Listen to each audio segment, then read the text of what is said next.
Peace, and blessings. I want to welcome everyone back. You know my name, celebrity interviewer. I said it, and this is the show. And you know I had the opportunity to bring you the greatest interviews for people that's in the entertainment industry, along with people that's making a difference here in our community.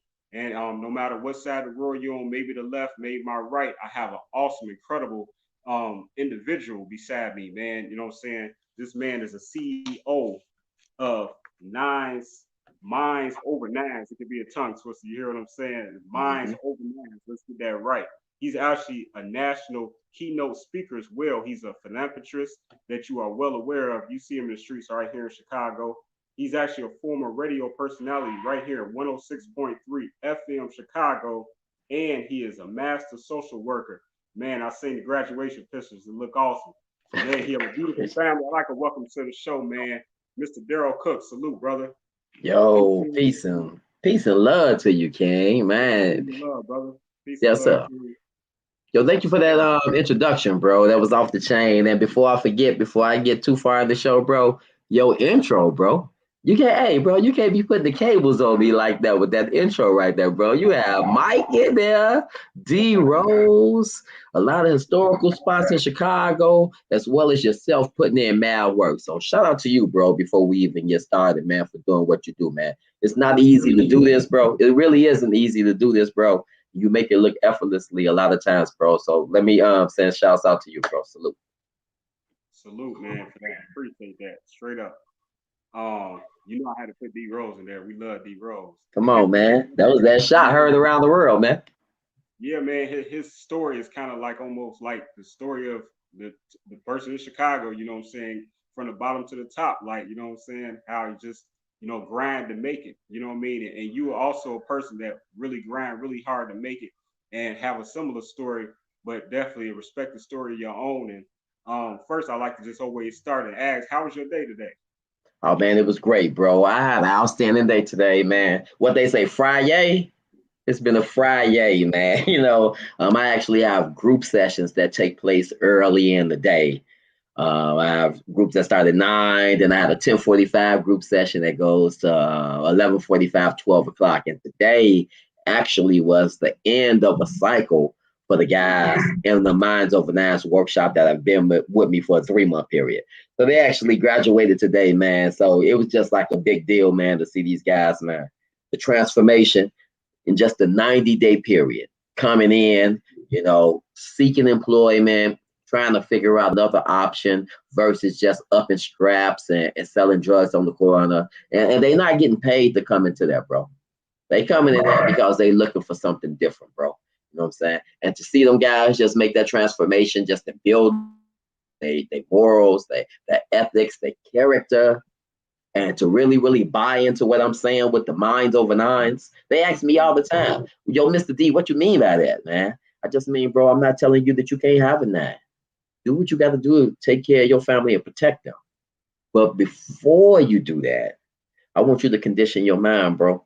I want you to make sure you're going out there and getting that legal piece. That way you ain't riding through the hood in that rat race, waiting for them people to pull you over because you got illegal weapons on you and narcotics, man. And just to see that transformation, and then these guys, their girlfriends and wives pull up. They be like, wait a minute, Mr. D, man, I want to introduce you to my lady, man. Let me introduce you to my shorties.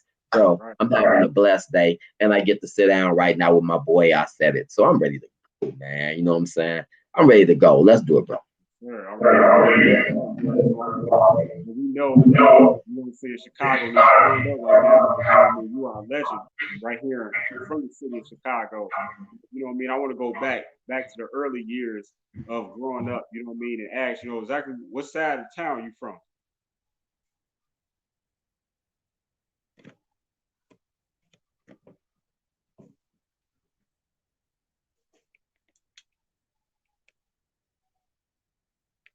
D Cook. We got a little frozen. I'm sorry about that. He about to unfreeze in a second though. We all good.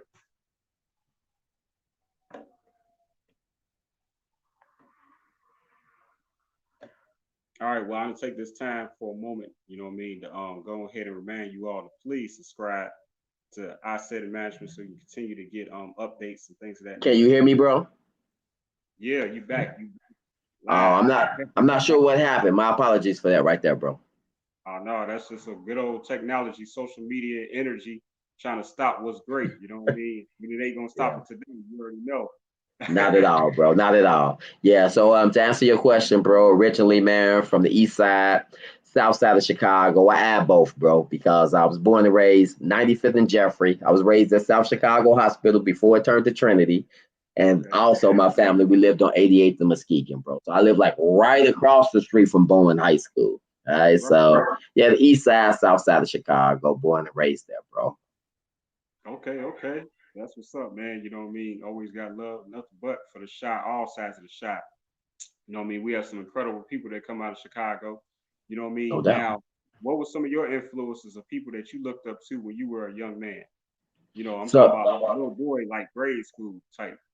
and so are we just in total context or just here in our city or In total, universal? Okay. universal. So young bro, so no lie, bro. Like first let me go back a little bit. I'm sure we're gonna talk about this a little bit, man. You know what I'm saying? Because we're gonna go into my backstory. But by my mom's getting locked up so early in my life, bro, like in second grade, I'm already at my grandparents' house, bro. You know what I'm saying? And so it was like a big deal, a big deal for me, you know what I'm saying, to like really to like lock in and like who I am and try to find who I am, you know. And bro, it was difficult, like coming up in the shy, man, and doing what you do, especially with our moms there and with our pops there, you know.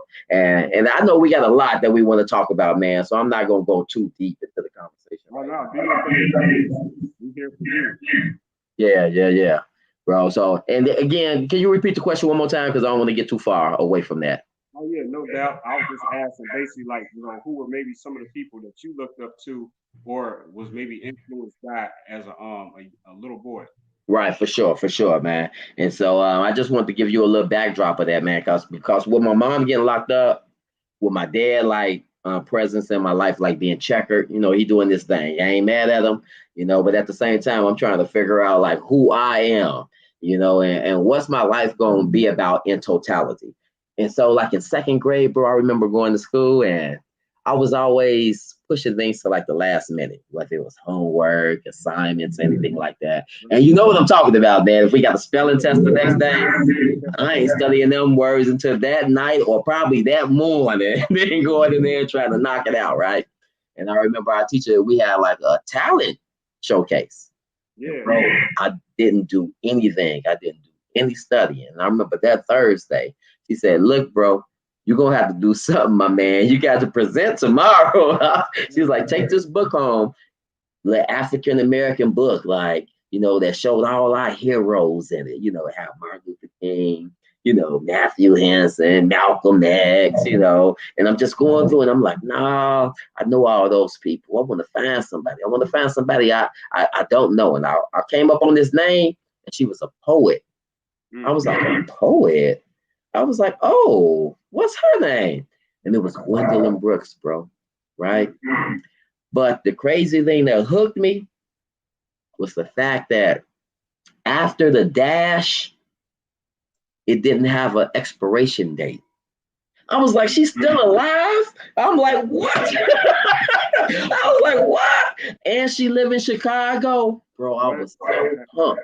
I was so pumped just to know that somebody could come where I'm from, could advance in poetry. At the time, I was rapping, so I connected, I identified, you know what I'm saying, with that Oh We Cool piece. And bro, later on, to be a boy in high school, bro, in my senior year in 91, and to have that lady come up to the school, bro, and What? speak in my class, when I tell you, bro, I was in Mm. but that was the motivation that I needed. I got a chance to meet her in person. So I'm gonna say Gwendolyn Brooks. You know what I'm saying? Without a shadow of a doubt, man. Fred Hampton, for Mm. sure, man. For sure. Fred Hampton Jr., you know what I'm saying? Like, so these are just people. Malcolm X. Now, I would say those are my top three. Fred Hampton, Malcolm X, and Gwendolyn Brooks. I mean, those three powerful, powerful people, you know what I mean? But in reference to Gwendolyn Brooks, that is amazing how you kind of you know, you summoned her in the universe, you know what I'm saying, for you all to meet.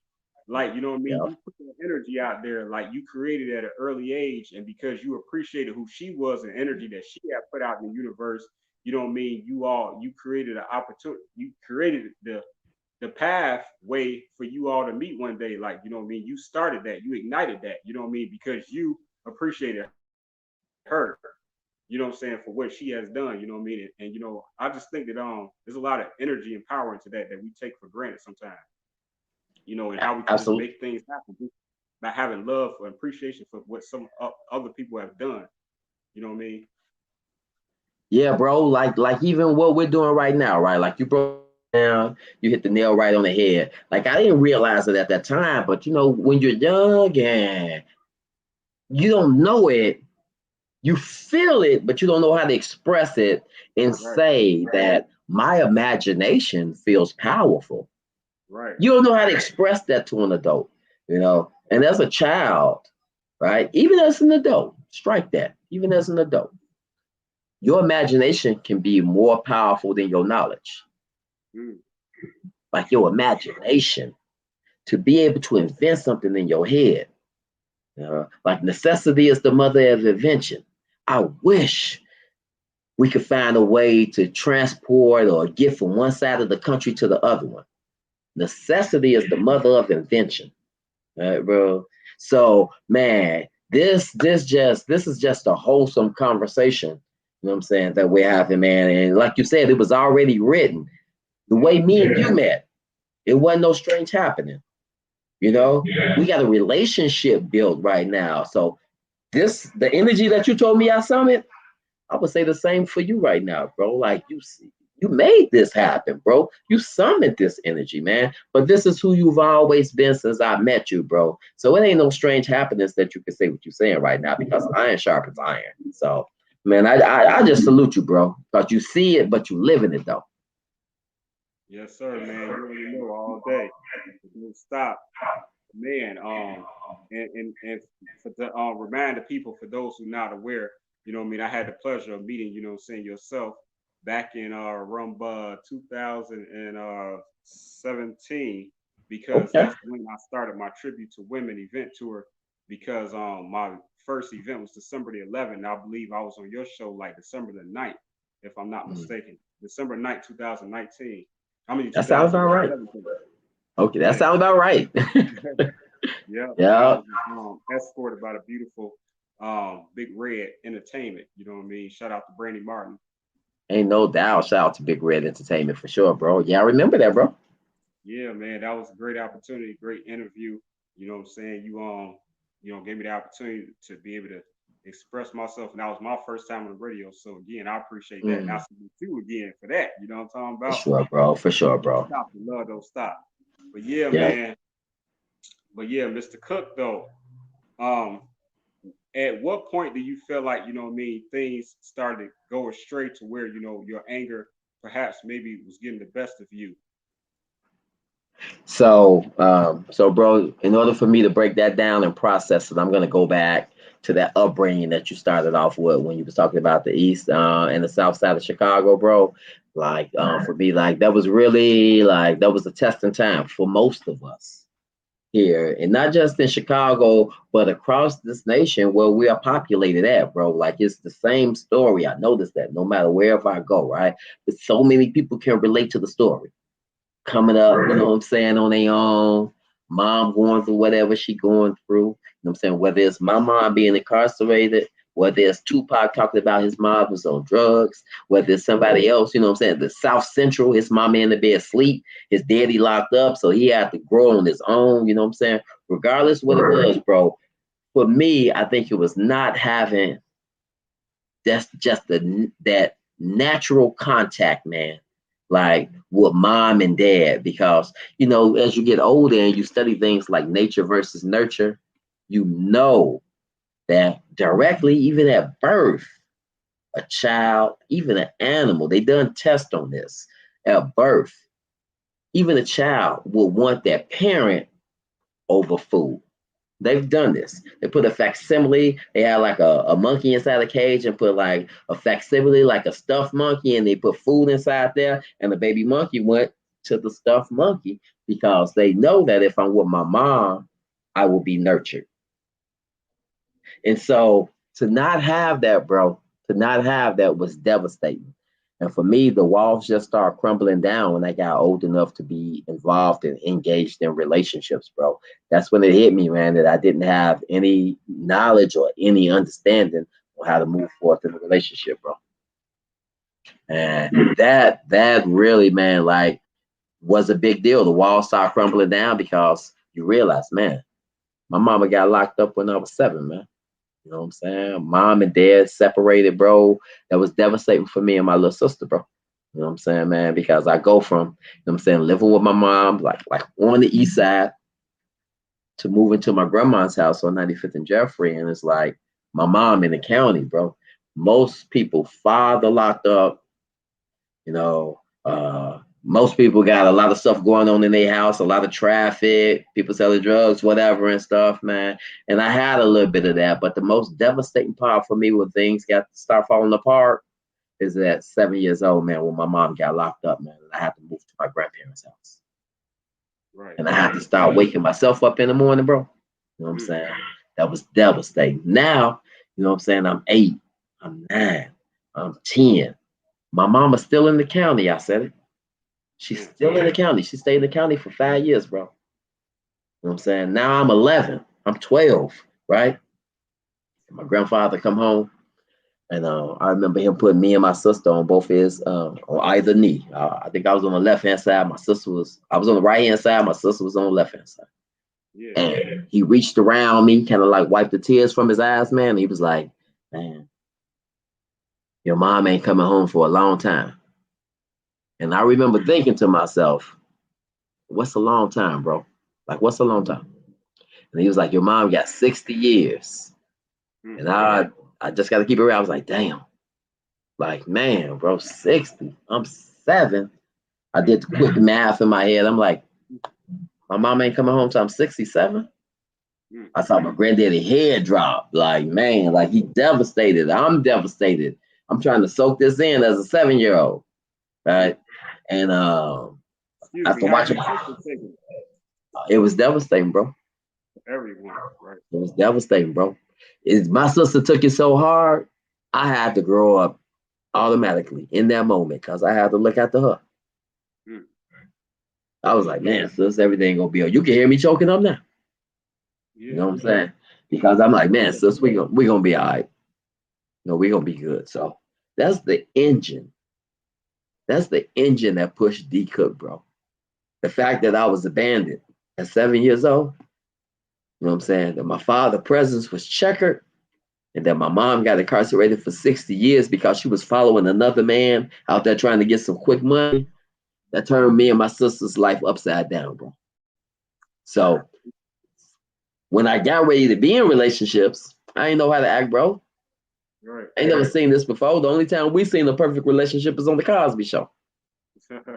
Shout out to Bill Cosby. You know what I'm saying? Like, I know that's the only place we saw that at. So, you know, we always look for that. I always want that, man. Like, yo, man, I wish my dad was here like all the time. I wish my mom was here. So when you go outside, you build tough skin. Right. You start cracking jokes. You keeping people off you.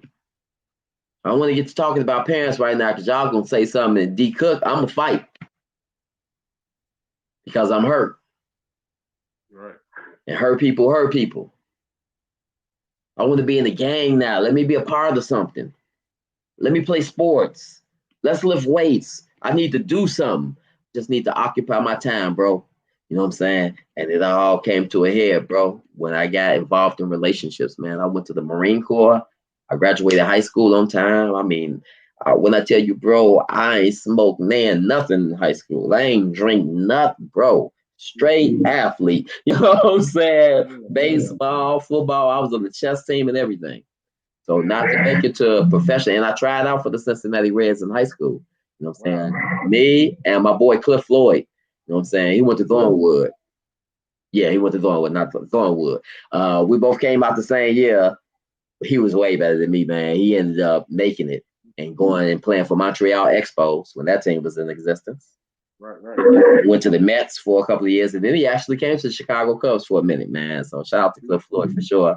But I remember that tryout at Chicago State. You know, I'm a junior in high school. You got other high school players, big from the city, a couple of dudes from Simeon. Then you had like college players. My boy Skip Dillard was at Chicago State. He was out there, you know what I'm saying, man? And it was just a big thing, man. And I remember thinking about my mom, like, I'm gonna get you out of prison. You know what I'm saying? That was my thing. Like, I wanted to make it, man, because I wanted my mom to come home. When I didn't make it, that was devastating. So went to the Marine Corps, man. Still got that pain tucked in underneath me. And I came home.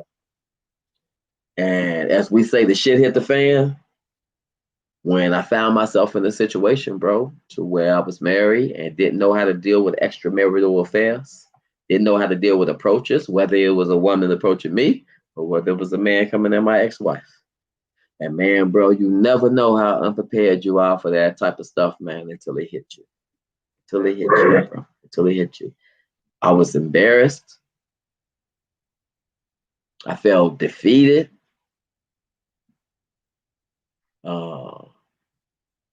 I felt disrespected.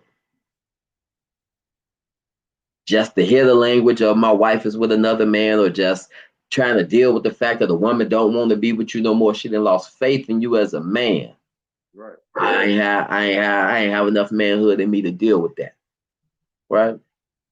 And so I wish I had enough manhood to go talk to somebody. Or I wish I had a mentor that could have pulled my side, like, what's going on with you, young fella? What's going on? What's happening? What's going through your mind right now? Because I need somebody to talk to, bro. I really did. And so I was like, play. Excuse me, that's when dad come into school, whereas that's when you go to your dad, your father, but you didn't have that in your life. Yup, bad. Man, it pissed me off so bad, man. And me and my dad, we like this right now. Yeah. But I reminded him, but at the time that he left me out there, and I couldn't depend on him like that, because he was either chasing females or doing some other crazy shit. All my language, man. I just got to say what it is. Everybody who watching this, they know who D.Cooke is. I express these tears, and I don't wipe them because I know I'm not just crying for myself. It's a lot of people. I call them chips, children who have incarcerated parents. It's a lot of them, bro. A lot of, and they ain't got no fun set up for a child if your parent locked up. You just SOL. You know, they got stuff set up for everything else. But if you got a parent locked up, you SOL, bro. The most we got was like a wooden toy for Christmas one time that the social worker brought over, a little Pinocchio or something like that. But I needed my mama. I needed my mama, bro. I needed my old man. So when I felt disrespected, all I knew was what I knew. Chicago said that it was okay for me to have a gun. When I went to the Marines, they said it was okay for me to have a gun. And so now I'm back home. It's okay for me to have a gun. You know what I'm saying? You know how we roll in the shot. I'd rather the police catch me with it than the ops catch me without it. That was the mentality. And I rolled up there, bro. And my whole life changed automatically, man. Because I saw what I wasn't able to control. Saw, you know what I'm saying, my wife with another man. Just chilling out there talking. But when I tell you, my heart sunk all the way down to the bottom of my feet, bro. This is my wife. Right. We on Stony Island, bro. And I don't know what to do. I don't know what to do. I always, yeah. Everybody outside, you know what I'm saying? Man, bro, it's traffic everywhere. It's like 7, 8 in the afternoon. Stony Island bus. I seen the bus come by, the bus coming by. You know, everybody across the street at Kenwood Liquors. I'm right across the street from Kenwood Liquors, bro. Okay. That's where the hair shop was, and I just remember going there and seeing her. And she was out there with that guy, and I was like, man, I don't care what you're doing, whatever going on. I just need my shorties.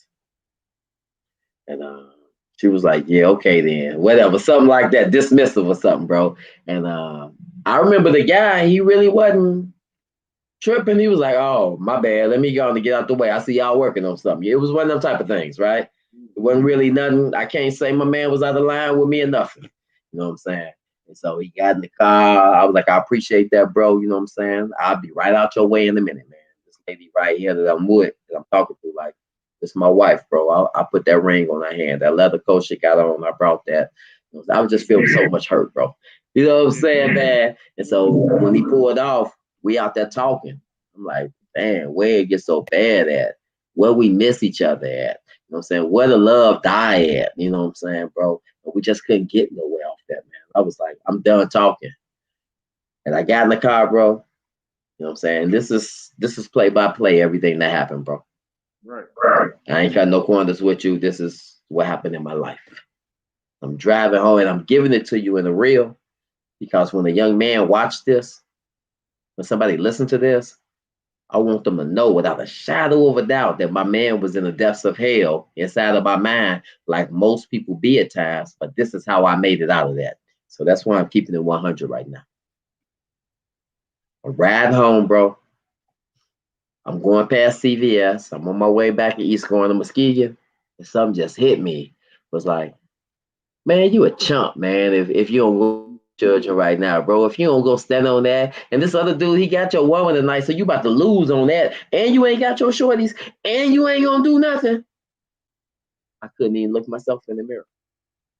Proud of motherfucker. Man, bro, it's the emptiness of abomination. It's the emptiness of abomination. When I tell you I whipped the car around in front of CVS, bro, whipped it. You know how wide that street get right there. I could have went on the sidewalk, back on the other sidewalk. I whipped it, bro. I went back up there, man, and unfortunately, dude was back up there, and he had like 3 of his friends with him. And I just seen them looking at me from across the street. I seen, you know what I'm saying, her point, like, there you go right there. And man, they ended up getting in the car, bro. They crossed the street at the median right there at Kenwood. Right. I actually thought they was gonna roll up on me and like light the car up or something like that. So I kind of like drove off, and they followed me, bro, to like 93rd. And then they made a U-turn. It's like a white hand pantry right there. And I remember going to 95th and Stony, bro. And I'm from over there. And I remember just looking at the complex, right? And I was like, bro, you can't ride home like no little punk and just tell nobody what happened, man. Then what you gonna do? Ask somebody to go back up here with you so it can be 4 of y'all, and y'all can go up there and fight them 4 dudes. There's just so much went through my mind, man. And I convinced myself that I was a punk for going away. And I confessed myself that the only way for me not to be a punk is to go back and handle my business. And I U-turned on 95th and Stony, bro. I went back, and they was there. And I ain't have a plan. But I got out the car. I had the 380 with me. And I walked on the side of the hair shop. And him and Nikki and him was standing outside. I'm gonna call it what it is and put a name to it so it just won't be artificial. I need people to hear what really, really happened, man. Because a lot of young people find themselves in this situation. And I didn't know what to do, bro. And I saw them and they ran inside the hair shop. And you know, some of these hair shops, the first door you can open, the second one lock. Right. On the second one, it locked. An instinct, I just shot. And I thought it was gonna bust a little hole inside the window, but it ended up breaking the whole glass. Right. So I walked inside, bro. I walked along the sidewalk and I walked to the back. There was another lady in there doing hair. Like, I'll never forget that. She had the curling iron in the girl's hair and everything, bro. She just looked at me and just stopped and was stuck. Like, please don't shoot me. And I just remember having this thought, like, oh my goodness, like this, I ain't gonna hurt you. Right. You know what it is right now. I'm so damn hurt and I'm out of my damn mind. Right? Oh Lord, I got a gun in my hand. This lady's scared of me. She burning this lady hair right now because of me, bro. It was so much going through my head. I knew. I was like, man. I remember thinking, like, my mama gonna be mad at me. That's what I said. That's the language. I said, my mama gonna be mad at me. Because she would always say that, like, my worst nightmare is one of my children coming to prison or me seeing that one of y'all died on TV. I can hear the sirens coming, bro, but it ain't clicking into my head. My wife ran into the hair shop, and here's the part of the way I got to open up all my skeletons in my closet because I don't want to just talk about all the great things I did in life without people knowing how far I was down in the basement. Right. Like I was down in the basement. I did foul Yeah. shit. No doubt, bro. No doubt, bro. I was in the basement. I was hurt. I was hurt. You know what I'm saying? I couldn't go back to the Stones, and they be like, man, somebody took your girl, man, on Stone. You know, I wasn't ready, bro. I couldn't do it. You know what I'm saying, man? And you know, the bathroom doors, they so light. You know, the hair shops and stuff, and I kind of like put my arm into the door, and it opened completely up. And the worst sight that I ever seen in my life, bro. Something that still wake me up at night and that I want every young king to hear, man, and that I hope they feel is that it was numbing to have a woman that I've already professed my love to, my marriage, my heart for the rest of life. To see her under a sink in the bathroom, scared to death for me, uh, I'm ashamed of that. I'm ashamed of that, bro. And when I grabbed, I was like, "Get up! What you doing down there?" Like I ain't got a gun or nothing, right? That's I'm so disconnected like that, right, bro? She like, "What you mean? Look at you." She like, "Look at you." I'm like, "Come on, where my children at? We need to talk. We need to get." And we got ready to walk, and we looked down at her leg, and it was like a speck of blood on her right thigh, I believe. Yeah. She's like, "Oh my goodness." She's like, "I'm bleeding." She's like, Did you shoot me? Did you?" I was like, "No, I shot the glass. Huh? Yo, come on, we gotta hurry up and go to the hospital." And we walking out the hair shop. I'm saying I'm holding her hand, but you know, if she may not want to go. You know what I'm saying? But she want to get to the hospital. You know what I'm saying? But she walking with me. But Right. you know what the situation is. It's a high intensity. I'm like, come on, we got to get to the hospital. Come on. Right. We walking out the door, and bro, when I walked out the door, I told you I heard the sirens, but never in my mind did I think that they was coming for me. I'm still not thinking that, bro. And you got to keep in mind, this is 1 year after the OJ case. So, you know what I'm saying? Situations with domestic violence is hot in the land. This 99, bro. January. I'm on Stony Island Avenue, bro. With a 380 in my hand, my wife in the other hand. And here go 4 or 5 police cars. And I'm just so thankful, bro. You know what I'm saying? That one of them, that it wasn't today's climate. Let me say that. I'm just so thankful that it wasn't today's climate. Because if it was, they would have unloaded without hesitation and would have been able to easily write that on the books. Right. He had a gun in his hand. He had already shot at his ex-wife. So what makes me think he ain't gonna shoot at me? You know what I'm saying, bro? And I remember being in the squad car in the back, you know what I'm saying, and feeling so ashamed. I could hear a sister like, "Hey, I know where he live. I can take y'all to his house right now." They like, "He in the back," you know what I'm saying? We gather. And everybody out there like, "Good, good, good. Lock his ass up." You know what I'm saying? I remember the policeman coming back there like, "Oh, you the reason I took this job. People like you, boy. Oh, you want to shoot at woman? You a straight lane, boy. We got you as soon as we get to the police station." I just was like, "Damn, bro, I'm about to lose my life over a crime of passion, over a lack of control or regulation of my emotions." Because for 1 second, I'm a United States Marine, bro. I just came up 18 years without my mom. I'm doing good. But I lost my emotions today, and my life is over. I remember getting to the county. You know, I had moved past all that gang banging stuff, bro. I work for Norfolk Southern Railroad. I'm a switchman. I'm at the yard on 103rd.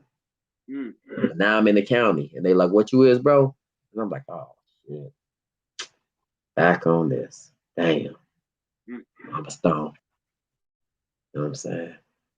"What's your lit? You got your creed." You know what I'm saying? Foundation. I'm like, "Damn. damn, 101s, damn, you know what I'm saying? Like, oh Lord, you know what I'm saying? Like, now I'm back on that, right? And I just remember saying to myself, like, man, God, talk to me. Tell me what to do next, man, because I don't know what to do next. I really don't know what to do. So, and he sent somebody my way while I was locked up. I don't know how Victor Woods got an opportunity to come to Lawrence Correctional Facility to speak, but Victor Woods is a motivational speaker. And they was like, whoever want to go, you can sign up. So in my mind, I'm like, what the hell is a motivational speaker? I ain't nobody. Come on, man. Get on up out of here, man. You just try to get me to do something. I could just go out here and do it if I want to, man. Knock it off. You know what I'm saying? Came in, bro. The power of my language. But it was 100 of us. And I'd be damned if I didn't feel like he was talking to me. He was like, man, bro. He said, look at y'all kings, man. He said, look what they got y'all sitting on. Look down what you sitting on. You know, the benches in the joint is concrete. Right. Everybody sitting on concrete. Everybody ass bone on concrete. And he was like, that's not a place for a king. You know what I'm saying? He's like, man, you in bondage. I know what it feel like. I did 10 years in the fair joint.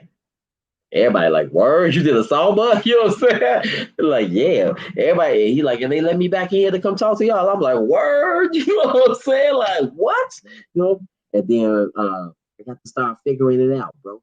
I'm like, oh, this is a profession that I can do. I like words. Ain't no studio around me no more. I can't rap, but I could change some of the positive stuff that I was saying in songs.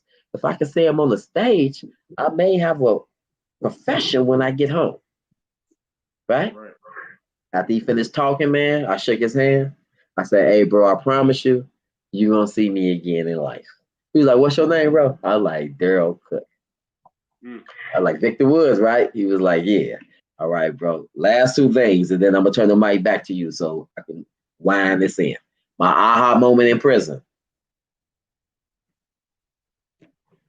I went back to Menard from Lawrence. I went back to Menard, maximum penitentiary. Lawrence was a medium max.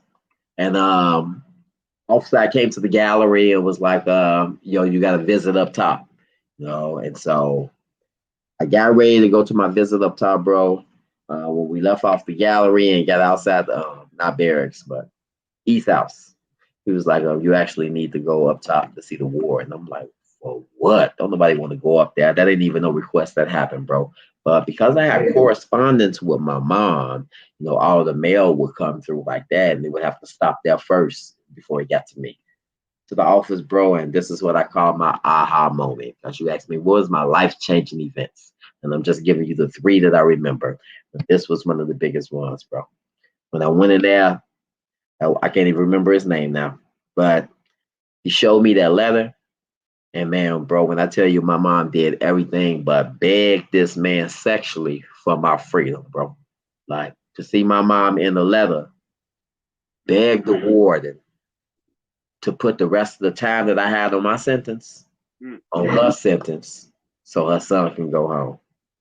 Bro, man, bro, listen to me, man. Listen to me, bro. That broke me so bad. Man, I shed tears in front of that man. And I said, I know you can't do it. I know you can't do it. But I kind of like grew up in that moment. I was like, this would be the last time in my life that I ever put my mama in a position to beg another man for my freedom, bro. You know what I'm saying? So I just stopped going to the yard, big homie. I stopped going to the yard, man. And I started staying in my cell, man, getting myself and preparing myself to come home and talk about the injustices and the problems that I went through. And because I went to jail for harming our community with gun violence, it was only right that I come home and bring a solution to gun violence. And hence Minds Over Nines, gun violence prevention program, bro. Man, first, I want to say, man, you know what I mean? I'm just gonna salute you, man. I know it's difficult to to tell us the past, man. You know what I mean? There's things in my past that is still hard for me to talk about, you know what I mean, as well. But man, I appreciate you know what I mean sharing on the show. and just keeping it all the way 100 so that it can continue to help other people, you know what I mean, to not make those same mistakes and, you know, not let pride get the best of them because, man, Yeah. pride, man, this thing is so dangerous and it's gotten me in trouble myself. You know what I mean? I've just been very fortunate that I've never had to spend any time in prison, man. I'm very grateful, man.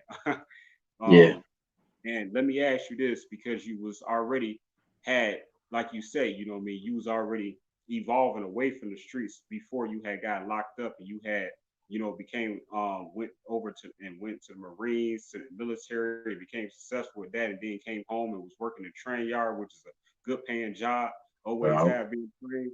Man, so how uncomfortable, like just in general, is it for someone who is body body? I'm going to just use the term. Shout out to Master P. Okay.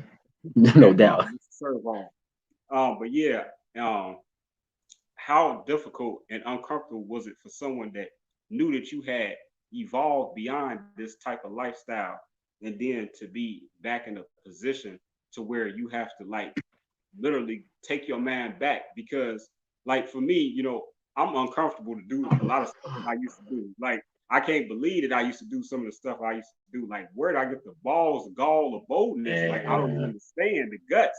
You know what I mean? So how uncomfortable was that for you? yo, bro.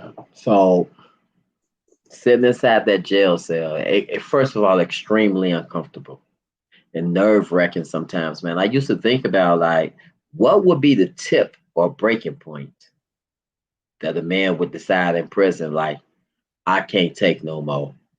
I would much rather take my life at this moment. I used to always be afraid that that moment was going to sneak up on me. Mm, You know what I'm saying? Like, man, bro, like, this is hard. Like, it's rough seeing your birthday pass and you don't get a letter. Your children's birthday pass, you remember what day this is. right. December 2nd, December 19th, May 19th. And you ain't got a pot to piss in, as my grandmama would say, or a window to throw it out of. You know what I'm saying? And you like, man, everything gonna be okay when I get home. It was hell, bro. It was hell, man, just to think about being there for my children and not able to do it, bro. And so to be there, it was almost like, if the comparison I like to use sometimes, bro, when I express how hard it was almost like uh being buried alive. Mm, And you had the opportunity to see everybody who came to your gravesite. I felt dead inside the prison. So I stopped going to the yard, like I told you, after I had that aha moment. You know what I'm saying? And I just started reading because it didn't matter how many weights I lifted, I couldn't break myself out of my cell. So lifting weights ain't make sense to me no more.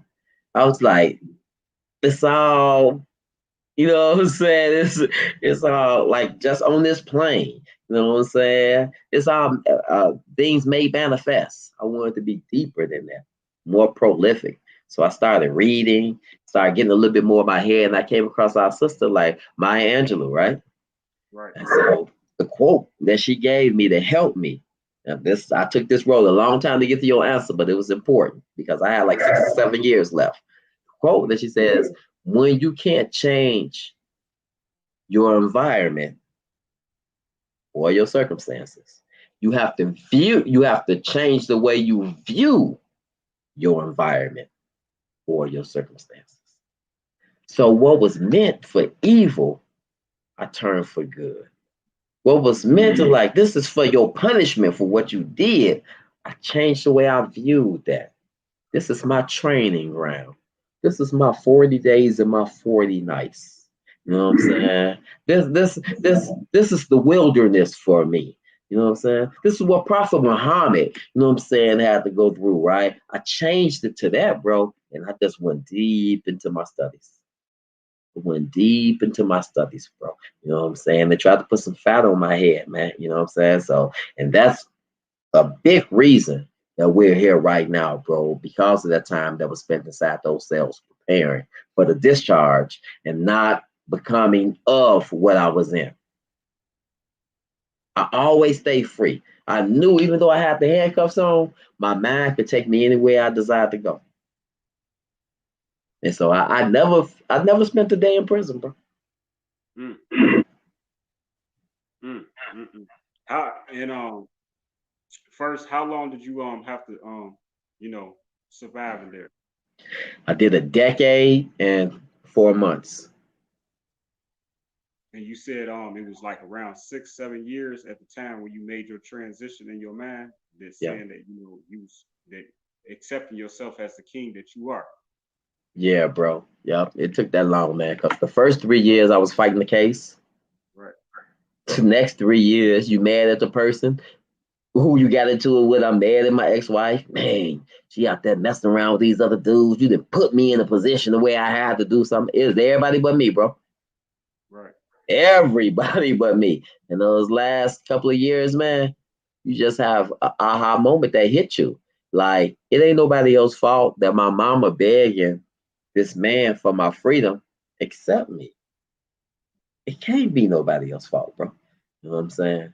And so that hit me hard, man. That hit me hard. You know what I'm saying? And I thought about my out date, July 28th, 2009. And I knew when I came home, bro, I had to hit the ground running. I knew I wasn't going to parole back to the east or south side. I came to the south suburbs in Matson, Richmond Park. You know what I'm saying? Started over again.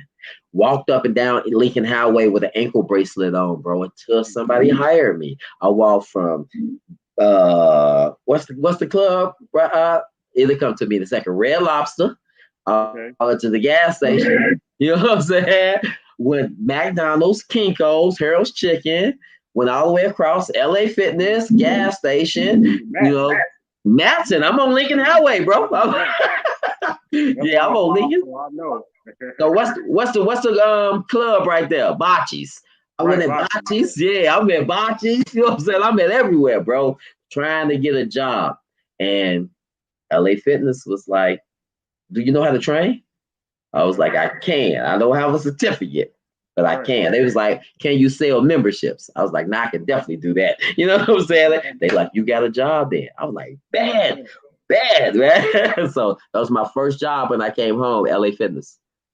And that was also based, of course, I'm gonna assume because you was well conditioned coming out of prison. Bro. Every ain't no strange happenings, bro. That's exactly what they said. Listen, bro, that's so crazy that you'll say that because everybody passed. When they asked me, can I train? I was like, yes, but I'm not certified. They're like, well, you look like you can, right? We can offer the training up here, but can you sell? I was like, yeah. They was like, you can do that until we put you into training. So even that, bro, something that is hard to do, like inflict pressure on yourself and build your body, it Right. ended up paying dividends for me and got me a job. Mm, So yeah, bro. that's Yep. crazy.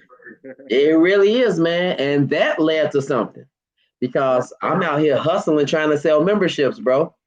And I'm sliding up to ladies. I'm pressing my luck with the ladies. I'm like, I'll try my luck a little bit more if I can get the ladies in here. The guys, they gonna go to the gym on their own. I think I'm gonna make my money right here.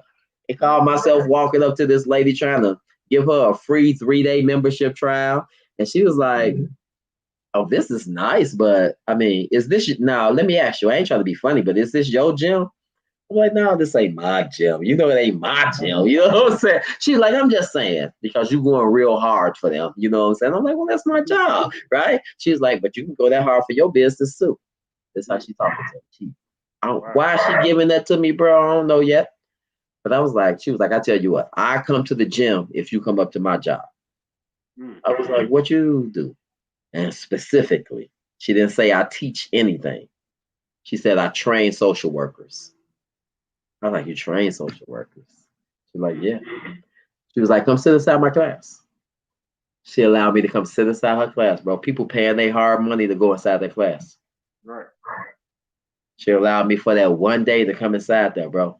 And again, it was like somebody was talking directly to me. All of this is biblical. All of this is, you know what I'm saying, factual. All this is spiritual, bro. And she was like, can you see yourself up here? And I was like, I think I can. That was in 2012, bro. I graduated with my bachelor's in social work in 2014. Mm, And then I've been in the social work field since 2013 as an alcohol and substance abuse counselor. And When I got ready to walk across the stage, who did I see? But Dr. West. Like you don't know what their positions are at the school. You know what I'm saying, right? So you see some people before you walk over that stage. Yeah. And she was the last person right there before you walk over the stairs. Man, I just hugged her and cried. She was like, I told you. She was like, didn't I tell you? I was like, you sure did. She was like, now, are you done? You ain't done, is you? I'm like, come on now, Dr. West. Come on now, right? And then I got my master's in 2018, bro. That's crazy. Man, that's incredible. Congratulations, man. I'm showing a picture. Oh, that's my people right there. That's Tracy and Mark. What up? Yeah, bro, that was graduation day, bro. That was graduation day. Oh, you just snapped right there, bro. This is Jimmy Kimmel like, man. You know what you're doing. You're a professional. I try a little bit. I try a little bit, big bro. Yeah, You bro. know what I mean? That's incredible. And the strength and fortitude and motivation that it took for you to you know what I mean, to just be able to stay focused. Now tell me a little bit about that, of how difficult it was for you to stay focused after you was released, after being locked up in an endangered environment. Yeah. Thank you for that question, bro. Oh my goodness. Thank you for this question because this is the part that we skim over. Man, bro. First of all, I was scared. Let me just keep it 100 with you. I just was locked up for 10 years. Right. I get picked up and somebody hand me a cell phone. I'm like, a cell? What is this? When I left, they had prime codes. I had a prime code when I left, a big fat cell phone on the side over here, right, bro? And I come home now, they got flat phones, and I called it a typewriter. And they had a typewriter on it. I was like, I don't understand what you're gonna do with that. What's the benefit of having a typewriter on your phone? She's like, no, you can text somebody. I was like, text them how? Like, and then what they gonna do when they receive the message? They're like, they can text you back. You know what I'm saying? I was like, let me wrap my mind around that. You know what I'm saying? Because back in the days, somebody hit us on our beeper, we had to go to the phone. You know what I'm saying, right? Right. So, yep. So I was scared, bro. And also, too, I knew that there was some hurdles I had to jump over, but I didn't know what they were going to be, and I didn't know what the name of them were. So the first thing I need to say is that all during prison, I was never Darryl. I wasn't D.Cooke. They made me be K82867. They made me be that, bro. It was almost like Brandon, like cattle and slavery. Brandon, if you want your mail, you got to say that number. They come by there, they can say Cook. Cook. I can't say yeah. He's just going to hold my mail. It's like, Cook. K82867, man. Mail. Man, give me my, you know what I'm saying? Like, you making me say this number, right? So it was hell, bro. When I got home, I knew I was going to be faced with what we call collateral consequences, meaning laws are put in place for people who have been formerly incarcerated. And I refer to them as not ex-cons, but returning citizens. Everything is in our verbiage. Everything is what we say. You know what I'm saying? If I say I'm formerly incarcerated, if I say I'm an ex-con, then I operate to some degree within that, whether it's 5 or 10% or 20 or 40%. But when I say return to citizen, I put an exclamation point on it that I was somebody before you put me in that jail cell. I'm returning back to my citizenship. So I'm a returning citizen. All right, bro? But I'm a returning citizen that's lacking resources, meaning I can't get a lot of jobs simply because I have an X on my back. That's how I made it to the social work field, bro, because no other field at the school would accept me. So I felt ashamed. I felt marginalized, stereotyped, and I'm still being hit with collateral consequences right now, bro. Because when you go apply for some jobs, they got a little box down there. It says check the box. Have you ever been convicted of a crime before? damn, if I check this box, you incarcerate me again, because the person who's looking at this, why would they, if they got two applications in front of them, equal talent across the board, why would I take the one that was formerly incarcerated? Right. So now, bro, you know what I'm saying? We back to slave codes and slave laws again. Bro, I had to, we talking about believing in yourself, bro. I tried to hide. No, you would notice this with a lot of people, especially when they come home from prison, man, and they want to be in the spotlight. Right. You should have saw me for my first 2 years, bro. I had on a suit every day, even if it was 3 sizes too big for me. I had on a suit trying to hide my ugly. Trying to hide my ugly, bro. You know what I'm saying? And I just got to a point one day that I was like, bro, I'm damn near 50. If you can't stomach me, then America, I mean, which we already know, but is a lie. You know what I'm saying? And then you got to expose that lie, because it's thousands of men. It's 70,000 men that just gonna get released from the Illinois prison system this year. Where they going? If you can't stomach D.Cooke, it's 70,000 people that you're about to hate. So that made me, you know what I'm saying, be like, hold your head up, dude. Even though you was locked up, you know what I'm saying, for something that was weak, I did my due diligence, bro. I'm not up here saying that I was justified and I was right. Matter of fact, I'm gonna go the other way and tell you that man who did that horrific crime that got me locked up, I assassinated him in prison. I assassinated him, bro, because he was detrimental to my growth.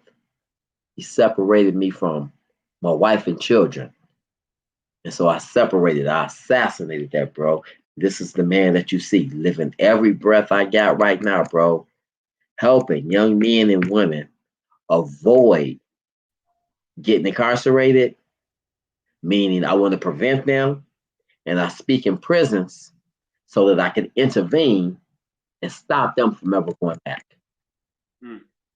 That's what it is right there, bro. Man, that's I mean, that's just amazing, man. And it's just an unbelievable attention to your focus into just meditation, and that's a heck of faith and prayer that you had to definitely, I'm sure you did a lot of prayer, you know what I'm saying, to be able to get to that point, to be able to discover the new you know what I mean? Because and realize that, you know what I mean, like you say, the old you was detrimental to your future, to the future you of being successful and to being able to not like you say, have your mother ask another man for anything on your behalf. So, you know, in that order, man, you know what I mean? So at what point, D-Cooke, was it to where you decided that you wanted to get into radio and, you know what I mean, spread your message that way? Word. Thank you for that, bro. So, man, what's crazy about the radio story, bro, is that all I really wanted to do was get interviewed on radio. I wanted to get interviewed because I wrote the book. I wrote the book when I was locked up. Okay. That's another thing. I forgot to say that. When I stopped going to the yard, I just started writing, bro. I stopped writing raps. I started writing paragraphs. You know what I'm saying, bro? And I looked up. One time I was in SEG. True story, bro. You know what I'm saying? I was in SEG. That was a SEG where got his last name. I just call him D. His name is D, but he Ludacris' cousin. He looked just like him. No, he is uncle. His uncle. And he was like, man, that's my nephew, cousin, whatever and stuff, right? And I was like, yeah. He was like, yeah, man. You know what I'm saying?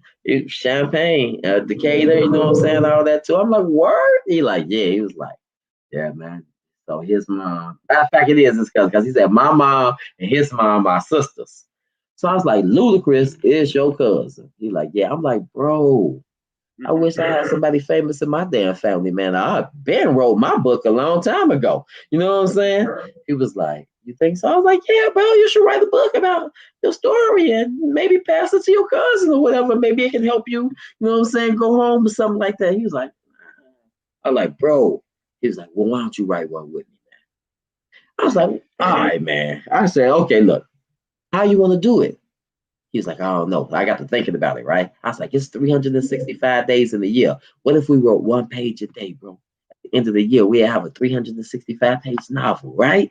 He like, yeah. I'm like, all right, let's do it then. Let's check in every 30 days. At the end of 30 days, we're supposed to write a topic.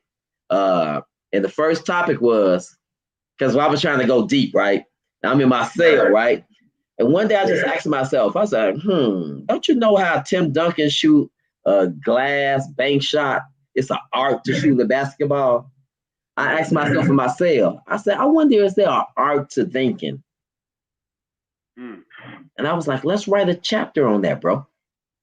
At the end of 30 days, bro, I wrote 1 page a day.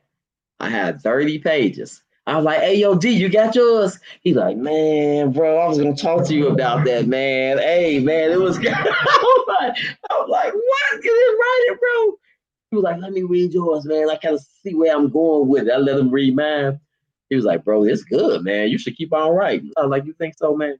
He like, yeah. So I kept writing. When I came home, I just wanted the outlet because I ended up writing like 12 chapters for the book after the bridge was crossed. And the first chapter is there an art to thinking? Next time you open my book up and look at that, bro, you're just going to start laughing because you're going to know I wrote that in my cell with Ludacris' cousin, right?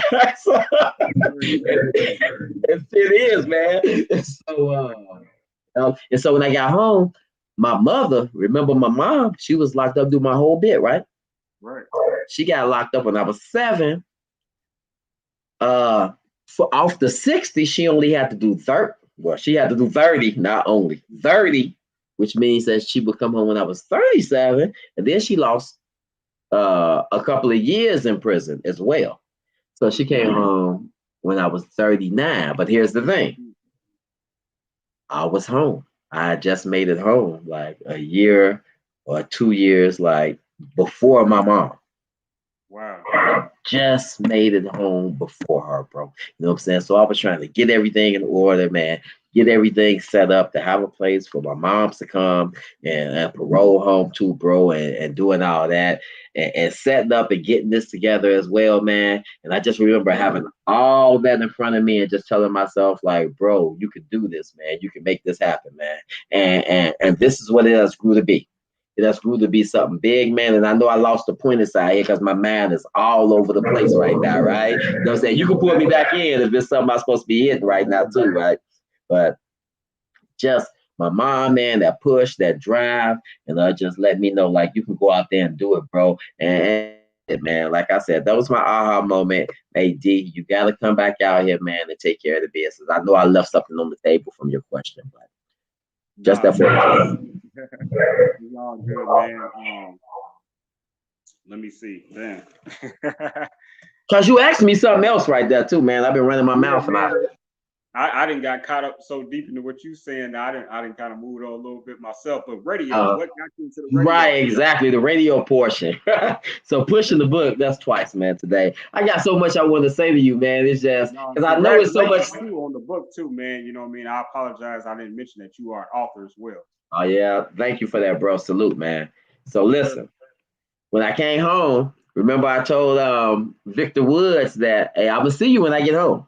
Indeed. So when I got home, I'm all on social media. My children trying to help me, like, Dad, they made me a Facebook page. You know what I'm saying? At the time of MySpace or whatever, right? And so I was able to push the book and connect with people. My mom came home like about a year and a half after me, you know, right? So, man, I had everybody in the back room. My mom came in, I gave a hug, and all the family came out. It was a great day. But I told my mom, I was like, man, Mom, I got this book. Just stick by your son, man. We're going to take this to the top. We're going to make this happen. She's like, I'm so proud of you. I was like, I just need a radio interview now.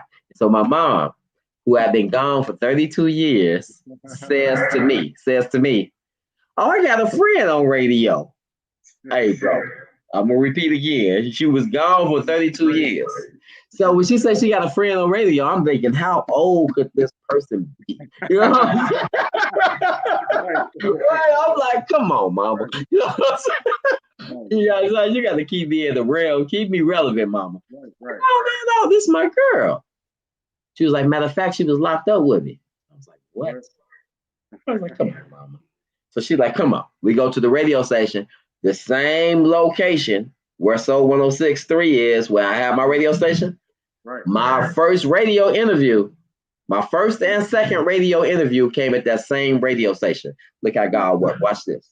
The room right next door on Gospel Rejoice 102.3 is where I have my first interview with Geraldine Smith. And I don't know if you know her or not, but that was the first lady who was put on death row. Okay. After the law had changed in 1977, 79. Yeah. She was on death row. Started her radio show from death row. What? Bro, she got a 30-minute radio show on Gospel Rejoice. That one phone call you get a week, that 30-minute phone call, she was doing the radio show. What? So man, bro, listen to me. So when that's crazy, ain't it? Man, I'm trying to absorb that like right now, and I'm sure everybody that's out there in the audience is trying to absorb that. That's unheard of, bro. Everything you're saying, man. So listen. So listen. Here's the crazy part. When my mother said Geraldine Smith, I said, she was on death row, mama? I said, she said, yeah. I said, stop playing, mama. She said, I'm serious. You know her? I was like, I read her book when I was in Menard. I had read that lady book when I was in prison, bro. I read that lady book, bro. I knew her whole story. Bro. I walked inside there, and she was like, she called me No son, because they called my mom No ring. It was like, this No son right here. Hey, baby. She gave me a hug, right? And she was like, come on, let's do our interview. When the interview was over, she said, what you doing next week? I said, nothing. She was like, come back. I was like, all right. Came back the next week. She was like, we had a little chemistry, huh? She's like, what you doing next week? I said, nothing. She was like, well, maybe we can work something. Maybe you could be like an assistant on the show. I'm like, bet. Done. You know what I'm saying? She's like, come back. And I did Pleasant Encounter on Rejoice 102.3, volunteering for almost a year, bro. For almost a year. Every day, I would see this guy in the hallways named Valentino. I would run into Valentino every day. He'd be like, what up, D.Cooke? I'm like, what up, Valentino? He would be on Raw TV with Shondell. You know what I'm saying? He's like, I see you doing your thing on radio. I was like, yeah. He's like, man, bro, hey, it's about time for you to jump out there and get your own thing. I'm like, I know, right, bro? You know what I'm saying? He's like, I was thinking about doing the same thing. I was like, what's up? You know what I'm saying? He was like, man, you serious, bro? I'm like, yeah, bro, I don't play no games like that. I was incarcerated, but I would die to have these type of opportunities. You know what I'm saying? Let's do it. Bro, we went up to 106.3 downtown office. We were downtown Ontario, right? So we had a meeting, man. I don't forget this. I said, hey, bro, we went up there. We told them people, we went in there asking for a radio show on Power 92. We didn't ask for 106. Right. We asked for Power 92. They like, man, come on, son. You know what I'm saying? It's like, come on, man. You trying to get on Power 92. This is our big station. Come on, son. You know what I'm saying? Like, you know how much that's going to cost you? We was like, all right. They was like, we don't have any slots on Power 92 anyway. It was like, so, nah, we don't know about that. So we like, they shut us down, bro. Me and bro had to sit there and think. I was like, let's think, bro. Let's think. And I have to give it. I have to give it to him. He was like, man, bro, what if we could spend the money a different way with them? I'm like, oh yeah, bro. I said, well, maybe we could And he just said it right out his mouth. I was trying to think it. He was like, what if we buy a commercial? I'm like, and ask people, do they want a new fresh sound on their radio? He like, yeah. And then we can tell them to call such and such. I was like, yeah. You know what I'm saying? Right? So we called the lady back and down. We were like, hey, yo, Jana, how much do it cost for a radio slot? No, we was talking to Renard at the time, right? He told us what it costs, just like we was a regular customer, just like we was Dusty's or Kenny's for real. And we paid for the commercial. And they said, would you like to hear two fresh new voices on your radio show station? K-Bar, a.k.a. Darryl Cook, Valentino in the building. It's good energy around here. It's the good energy hour. Yo, if you like it, call in right now, 978, you know what I'm saying, 739-289230. And they called. And it was the number to the radio station. Right. And the radio station called us, bro. They was like, yo, why do y'all have all these people calling our radio station like that? It was like, because it's marketing. Right. They was like, you're right. You're right. Y'all come back to the office. And we came back to that office, bro. They was like, we still not giving y'all Power 92, but we're going to let y'all try an hour. Sunday night, 10 o'clock at night, in a lost hour at night, but on the third largest market in the nation on Soul 106.3. Y'all with it? It's how much it's going to run you. We looked at each other like, hell yeah, we with it. Put that bread on the table, signed that contract, bro, and became radio owners, bro, broker radio show, bro. I was so proud, man. And that's how Good Energy started. Like a year and a half later, me and bro was so successful that we ended up both doing our own show. He kept Good Energy, the Good Energy Hour, and then that's the birth of DCL, man, Darryl Cooke Live, man. And I ran Darryl Cooke Live 5 years as an independent contractor. You know what I'm saying? As a returning citizen, all the knocks against me, and was able to hold that radio show in the very largest market in the nation for 5 years, bro. Shout out to AC Green, man, because if it wasn't for AC Green, bro, I wouldn't have half of the knowledge that I have. Man, that's just excellent, man. Oh, there it is. Oh, yeah, there. Hey, bro, you are good, man. You are good, bro. Yup. There it is, man. Soul 106.3. You take me back so far right there, man, because some of those interviews, like you, getting the chance to meet you know what I'm saying, on this platform. I thought, like, if the creator's going to bless me with something, bro, if you're going to give me something, I don't care if I'm paying for it or not, right? This belongs to the community. This belongs to the community, bro. And every week, that's what you saw on D.Cooke show. That's who you heard. Somebody in the hood. You know what I'm saying? Well, I don't care if we talked about Glorious Helping Hands. You talking about Yamin's Dream. You talking about other sisters that's doing credit, hair technicians, hair salons, insurance companies, Black-owned restaurants. The sister that does the Black Restaurant Week, Sister Ella had on the show.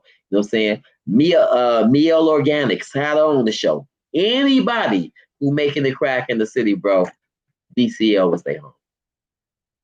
Most definitely you was, man. And you've interviewed some incredible people on your show. And like I say, it was an ultimate pleasure to be on the show during the time while you was on the radio with your own, you know what I'm saying, radio live show. But man, you interviewed, man, how did this feel? I can't even say the man's name without stuttering, because that's like incredible. After you telling your story, and for you to do that and connect with and interview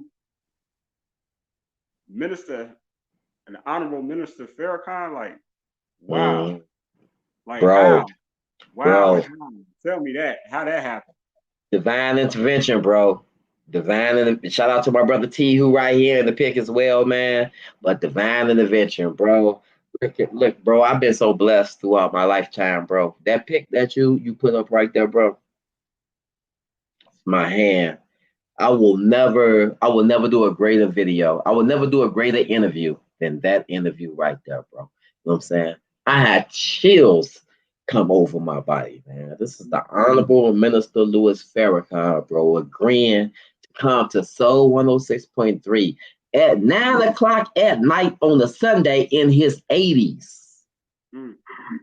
84, 85 at the time, 86, in his 80s, bro. I got young people that was like, man, that's kind of late coming out to the show, man.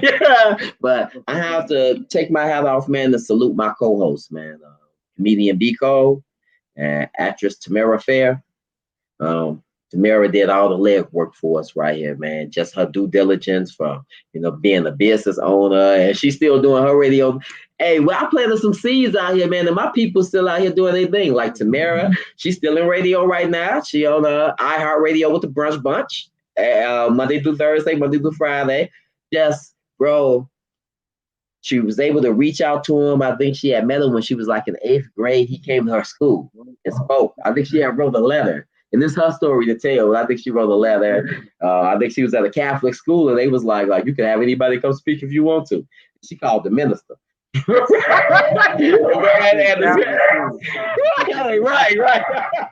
But they was like, yeah, it's all good. You know what I'm saying? And so that was just something for an eighth grader to do. I guess they kept a relationship from that point. Wow. She reached out to him, bro. She reached out to him, and I think it was Mustafa or one of the other brothers, man. But she's like, okay, you want Soul 106? All right, we're gonna set the interview day. It was like May. It's like the interview date is gonna be June 30th or something like that, right? So I'm like a month away. Is she capping? Cause she called right back like, yeah, the minister will be there on June 30th. I'm like, all right. I still have the backup guess, right? I'm like, the minister might get busy, bro. Yeah, I have to come down to Crawford Broadcasting, Girl Cook Live 1063. Bro, listen to me, man. The week before that, June 23rd. Not only are they coming on the 30th, they was there June 23rd, bro. Listen to me, bro. It was almost the Secret Service was at the radio station. That's what I'm gonna say. Right.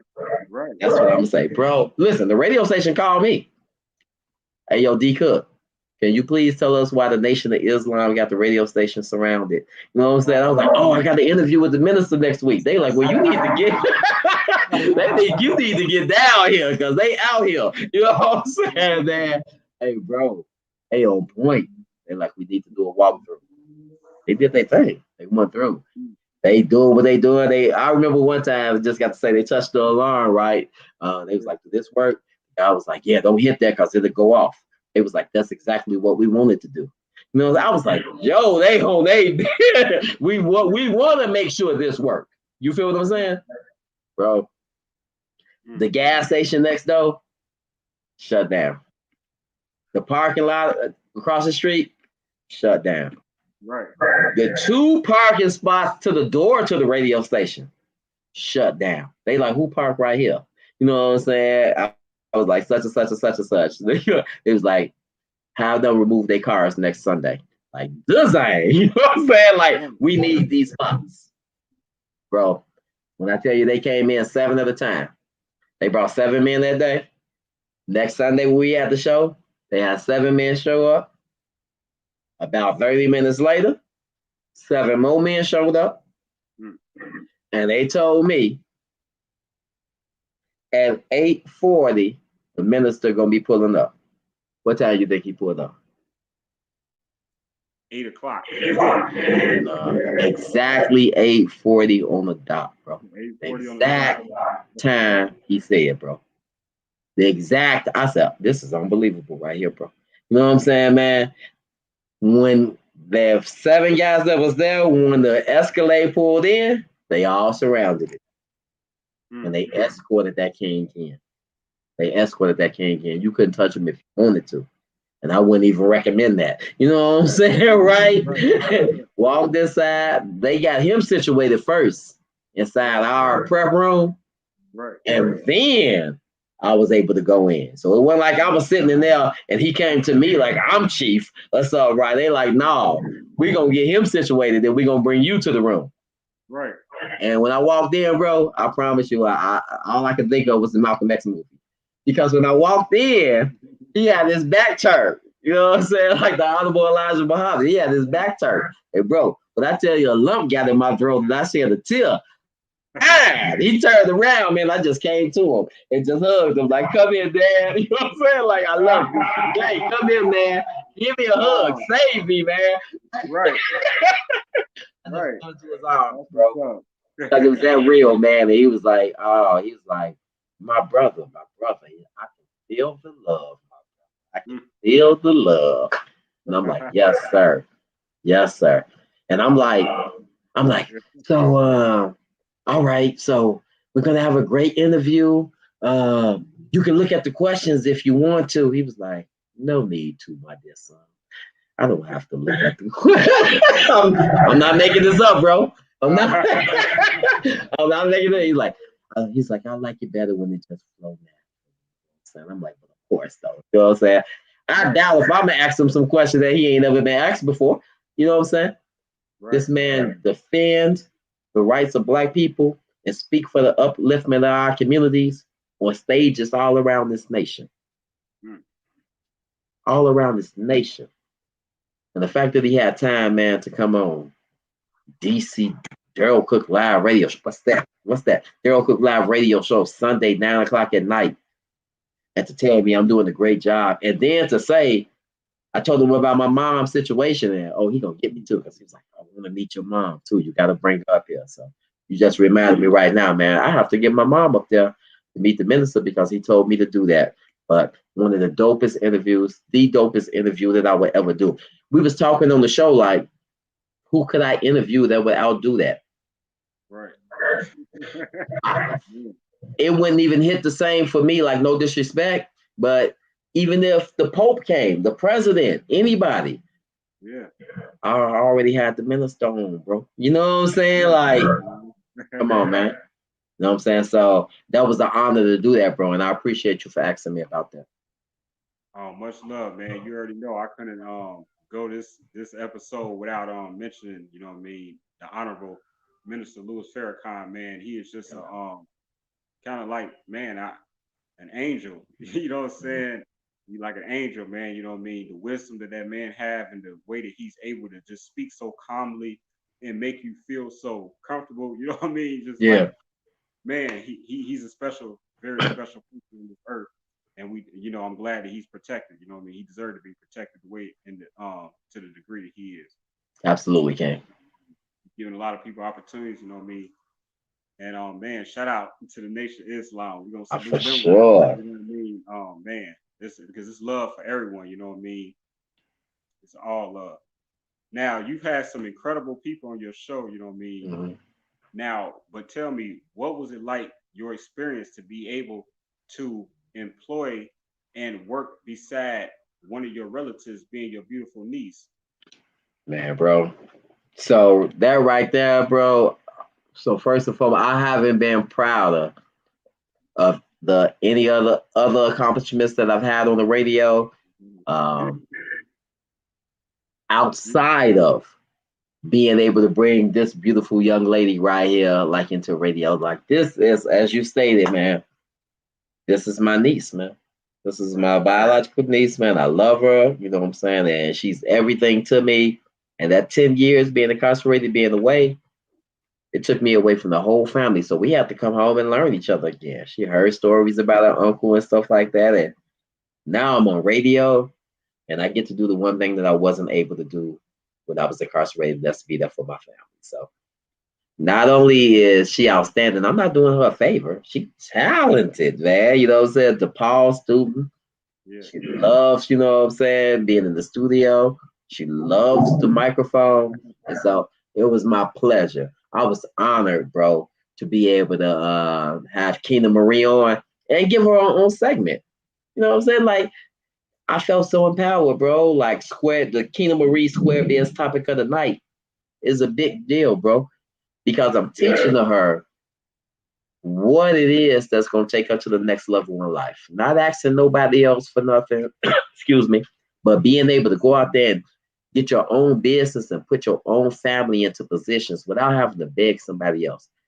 I told you, bro, I didn't want to beg nobody else, man.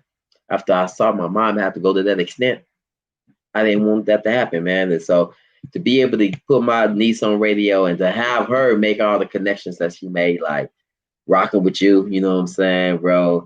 To still have relationships with DJ K Caesar, DJ Silk, DJ B Side, all of my DJs I had on my show, Shondale, for all of them to know my niece. You know, a lot of doors I opened up for her, you know what I'm saying, bro? So I'm just elated about that, ecstatic about that. One of my greatest accomplishments in my life, being able to have my niece on radio with me. That's what's up, man. That's great, man. That you were able to put yourself in a position to give her a position. You know what I mean? That's dope. That's really dope. Yes, Hey, sir. so I want to just remind everybody. I want to thank everyone for still being tuned in with us. You know what I mean? We appreciate everyone that's out there, whether you watch it from Facebook, my YouTube. If you have not subscribed to I Said in Management, that's necessary. If you have not subscribed to yell it out D.Cooke for me, your YouTube. Oh yeah, absolutely. I am Darryl Cook. And I'll be getting another YouTube. Let me let everybody know this as well. I am Darryl Cook on YouTube, but I am getting another YouTube page started up as well as website. So I have a lot of things under construction right now because I'm in a phase right now, bro. You know what I'm saying? Of switching from just utilizing social media to get a speaking engagement every now and then to being able to actually build the system to where when someone says like, yo, I like what I heard tonight, brother D.Cooke spitting, let me go to his page and let me see what he got going on. I want them to be able to go to their website and pull up all the information. I want them to be able to know where I'm speaking next, when the next session starts for Minds Over Nines, when can I sign up for assessments and one-on-one counseling. So it's under construction right now, but follow me on all social media platforms that I am Darryl Cook, whether it's Instagram, Facebook, TikTok, YouTube. I am Darryl Cook. Indeed. Now you mentioned that you've had a lot of DJs, famous DJs on your show as well, and you mentioned this brother right here, the awesome K Caesar, man. You know what I mean? Something different, man, when it comes to the ones and the twos. Yes, sir. Hey, High DJ energy right Caesar. there. Yeah, boy, high energy, man. Y'all definitely got that in common. Man, look at here, man. Me and him clicked in the door. You see us, the vest gang right there. We the vest gang right there, boy. Hey, but the beautiful thing about K Caesar is that he was our first DJ on that we had for the Good Energy Hour. We had DJ K Caesar first, uh, DJ B side, and then DJ Silk, right? And DJ Silk, just like I talked about my sister Tamara Fair, he's still on radio right now as well. He's still on 106. He come on Saturday nights in the basement. Yeah, yeah. So he's still on radio. So that's like 4 or 5 years now. But this guy, DJ K Caesar, man, the beautiful thing is that he was our first DJ, but we wasn't the first show that he was a part of. He was already a part of Raw TV Radio with Shondell. And so he was rocking 2 radio shows at the same time. He had a mix playing on Power 92, and then he would have a mix playing on 106.3. So, man, that is one of the hardest working DJs in the land, man. DJ K Caesar, for sure. Straight out of Gary. Straight up, man. Shout out to K Caesar, man. He doing his thing, man. I'm working on this show too. You already know. Word. You gotta get him on, man. Gotta get him on. I'm tuning in for that, bro. Yeah, man.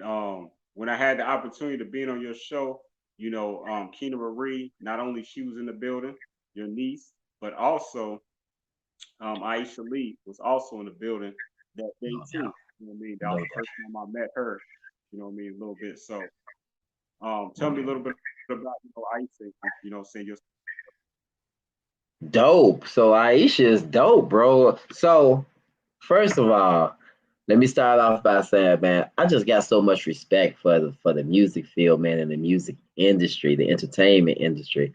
This lady a natural born hustler right here, bro. She ain't asking nobody for permission.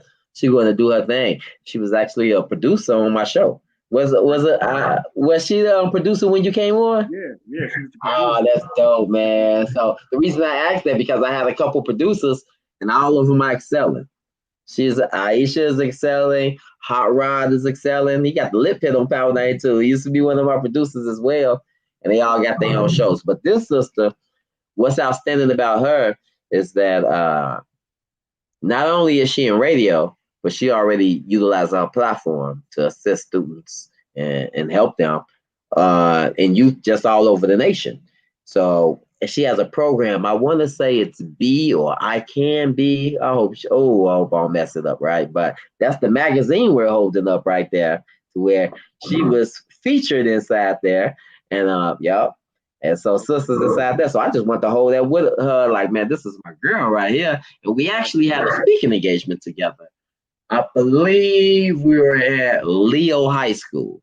We went to Leo High School and we just talked to a group of students in there about being all you can be, chasing your dreams down, man. It's cool. It's cool to be in school, man, and do you. So, man, Aisha Lee, off the chain, outstanding individual, man. And that's another person, as you already know, that you should definitely have on the show as well. Yeah, I'm working on that too. I already know. We gotta get Aisha on this show too. You know what I mean? Teach Sure. me. And another thing, she also, depending on which episodes it is, showed up a lot of times. I know in Empire, Yeah, and so she's acting too, right? So you might catch her on Chicago PD or any of that stuff, man. right. She all over Yup. the Yeah, she is. place. Yeah, I'm proud of Aisha too, man. I am too, bro. And I'm proud of this brother too, right here, man. You know what I'm saying? We go back a little ways, you know what I mean? And he's networked with me when I was working with the famous Chicago Bridge magazine. You know what I mean? And you know well as well. Oh Wait, man, hold come on. on, man. That's I mean, my bro, D. This DA Smart. I meant to hold up B Cox, but that's coming Oh, up. okay. But in reference to DA Smart, you know what I'm saying? Tell me about your relationship with DA. So DA is off the chain, bro. First of all, man, DA is off the chain, man. Hey, walk with me, baby. Come on, walk with me, man. Yeah, It's DA Smart in the building, man. So I love DA, man, because he's just down to earth. He's just super real since day one. yeah, You know what I'm saying? When he came out with the joint, I didn't even know him then. You know what I'm saying? When he dropped the joint, come walk with me. But we had a friend that was in common, and it's the legendary, rest in history, but the legendary Pink House. mm, okay, So Pink House, I was trying to get my rap game started off early in the career. Pink House back in the days, we had what was the radio station? 96, Power 96 or something, but we used to play Ghetto Boy Radio. yeah, And he used to be like, man, hey, K-Bo, I like this song right here, man. You know what I'm saying? He was like, you should get, you know what I'm saying, one of my guys, man. He out here doing this thing. I'm like, who? He like, DA. I'm like, oh, that's your man. I see the video and everything. I know who he is. You know what I'm saying? He like, word. I'm like, all right, cool, cool, cool. Now we got a chance to meet DA. People go through things in life. Stuff happen. Go the way it do. All right. I'm home. We at the radio station. Who was I interviewing that week? I think it was Crucial Conflict. I was interviewing Crucial Conflict that week. We in there. I'm talking. Yeah, shout out Cohart. Man, that's man, look here, man. I mean the whole team, but yeah, that's who I be seeing. That's who I know. Every time I see him, you know what I'm saying? He done see me at freestyle battles at Georgia's music room back in the day and stuff like that. But we up there, we doing the interview, and DA pop up there. I'm like, hey, DA Smile, right? I'm like, what's up, man? He like, it's all good. He came up there, and I got a homie that rap named Big Nasty. So Big Nasty was up there, DA Smart, Cole Hart. Cole Hart went back to Power 92, so I interviewed DA. I'm like, bro, it's an honor to have you on here, man. You know what I'm saying? And he's like, it's all good, bro. You know what I'm saying? It's an honor to be here. I'm like, look, bro, I got a request, man. Can we get a Chi-Town connection or a remix or something, man, or Walk With Me or another remix of All About the Benjamins? But this time, can I get DA Smart in there? Get Crucial Conflict, you know what I'm saying? Get everybody, man. Do you want to ride? Get everybody together, man. You know what I'm saying, man? And just make dope Chicago hits because DA Smart is one of those pioneers of Chicago, man, when it comes to the rap game. I got mad love for my bro, man. yeah, man. Quick story myself with DA Smart when I had the chance to finally meet him at the Celebrity Lounge over there on 87th. Yeah. 87th Street, right? Yep. Celebrity Yeah, Lounge, 83rd. 83rd, Right right? across from that KFC, yeah. Yeah. Shout out to Tracy. You know what I'm saying? The whole team, everybody. You know what I'm saying? The general, everybody. Mm-hmm. Yeah, when I met DA Smart, that's also when I met Solo Redline too. When I Okay. met DA Smart, man, I thank him too, man. You know what I mean? I'm like, man, bro, you know what I'm saying? Despite I ain't never been out here, I ain't never gang bang, perpetrate none of that. But you helped me to know when you go into the city, what side to be on and what side to avoid. And he was like, man, I did that for you. I did it Right. for people like yourself who don't know, who's not really out there like that. You know what I'm saying? Uh-huh. You know what I'm Ain't saying? no So, question. Ain't no question, boy. I'm talking about that's that's all I'm that's saying what about made it being like in this. line. Mm-hmm. Yeah. So bro was ahead of the game when it came to that right there, man. You know what I'm saying?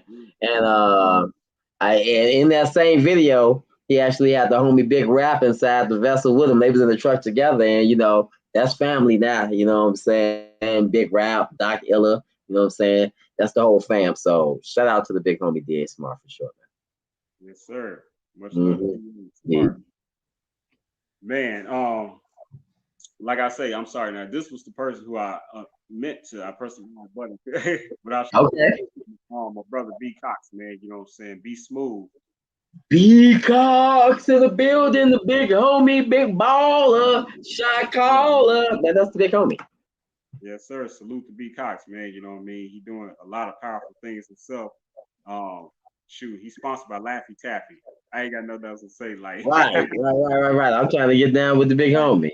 right. I'll try to, you know what I'm saying, do it how he do it sometime. But yeah, man, tell me a little bit about, you know what I mean, your experience with Be Smooth. So the big homie, him. Well, first of all, man, you know what I'm saying. Big homie is just all around just giving guy. Yeah, I'm a, humanitarian. I'm, he is. He is, man. He know I mean this with all respect. You know what I'm saying? We street guys, Chicago, but big old teddy bear, man, because he gonna love on them children. You know what I'm saying? He gonna make a way. He always trying to do something that's great.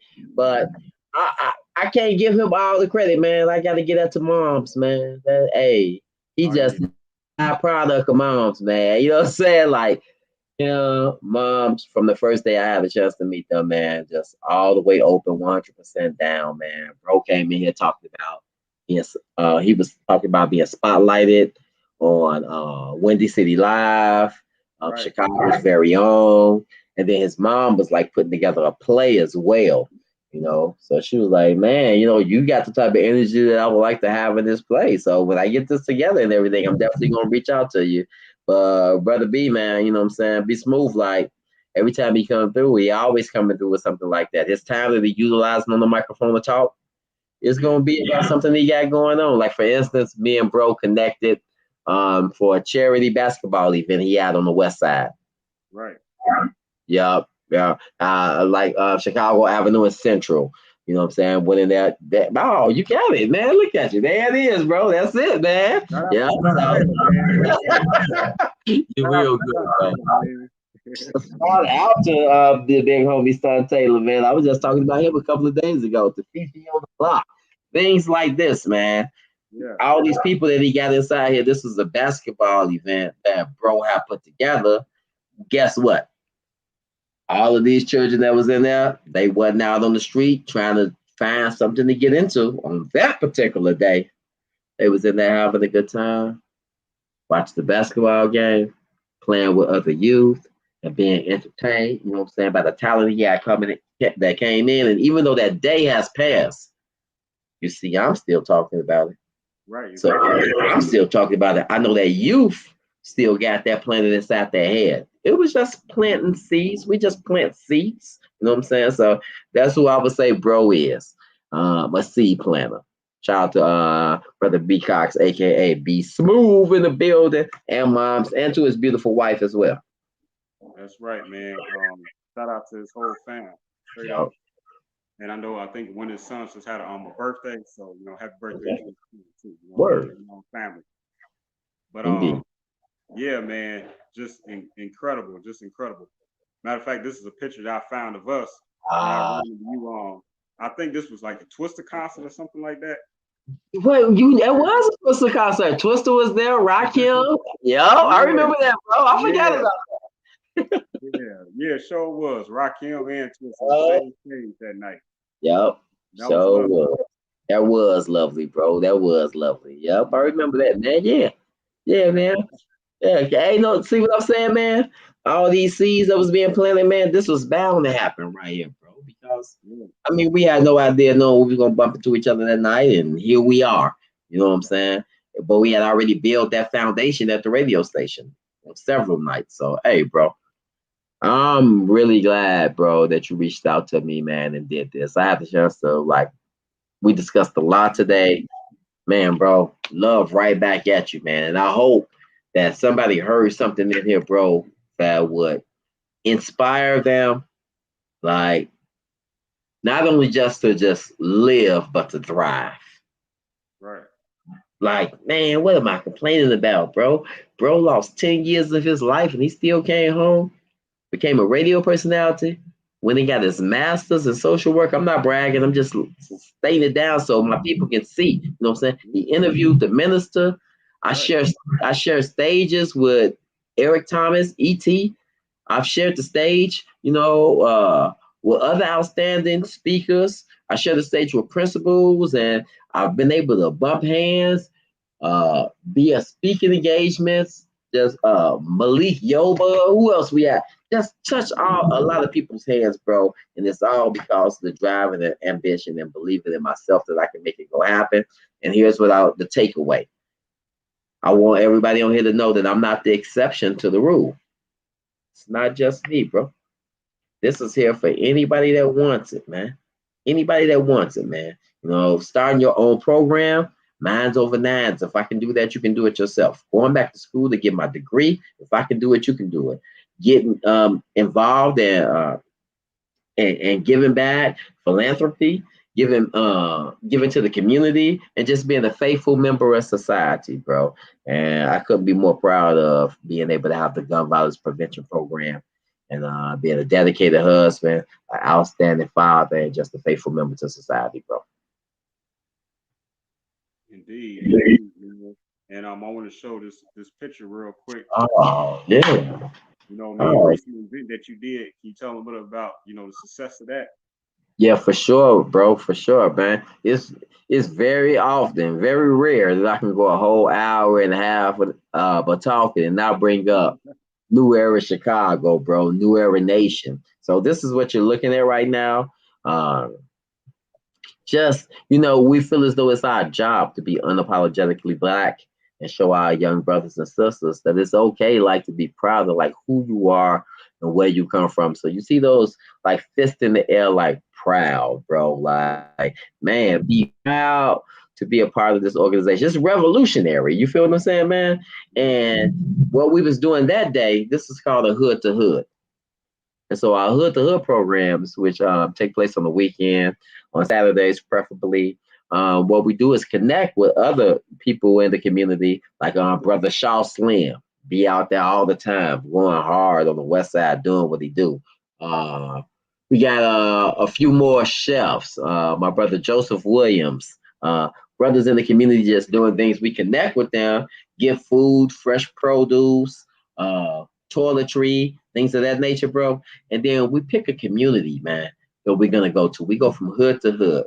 As you can see now, we've been doing this work since 2016. So that's 5 years and running right now, bro. Not just giving to the community the foods or the bags. No, bro. Really engaging with them.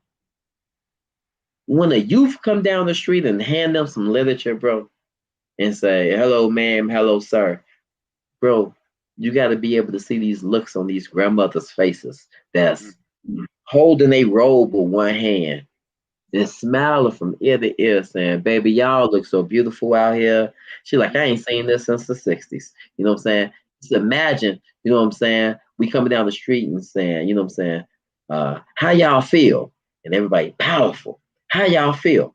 Powerful. You know what I'm saying? It's a black man, your race needs you. And we repeat that. Black man, your race needs you. Like when you hear that, right? That should do something to the soul, right? Right. Like, black man, your race needs you. Black woman, your race needs you. And then you hear, I love being black. And then, can you put that picture back up with all them youth again, bro? You know what I'm saying? Can you imagine all them at the our president, brother E, say, I love being black, and all these youth and all these adults in the back saying, I love being black. Like, just that affirmation, bro, changes the life of these young kings and queens that we see in the picture right here, bro. And so this is what we have to do, man. On Mondays, Wednesdays, and Fridays, and sometimes that alters or changes, we do what's called a community patrol. So on Saturdays, we do a hood to hood to what we feed the community.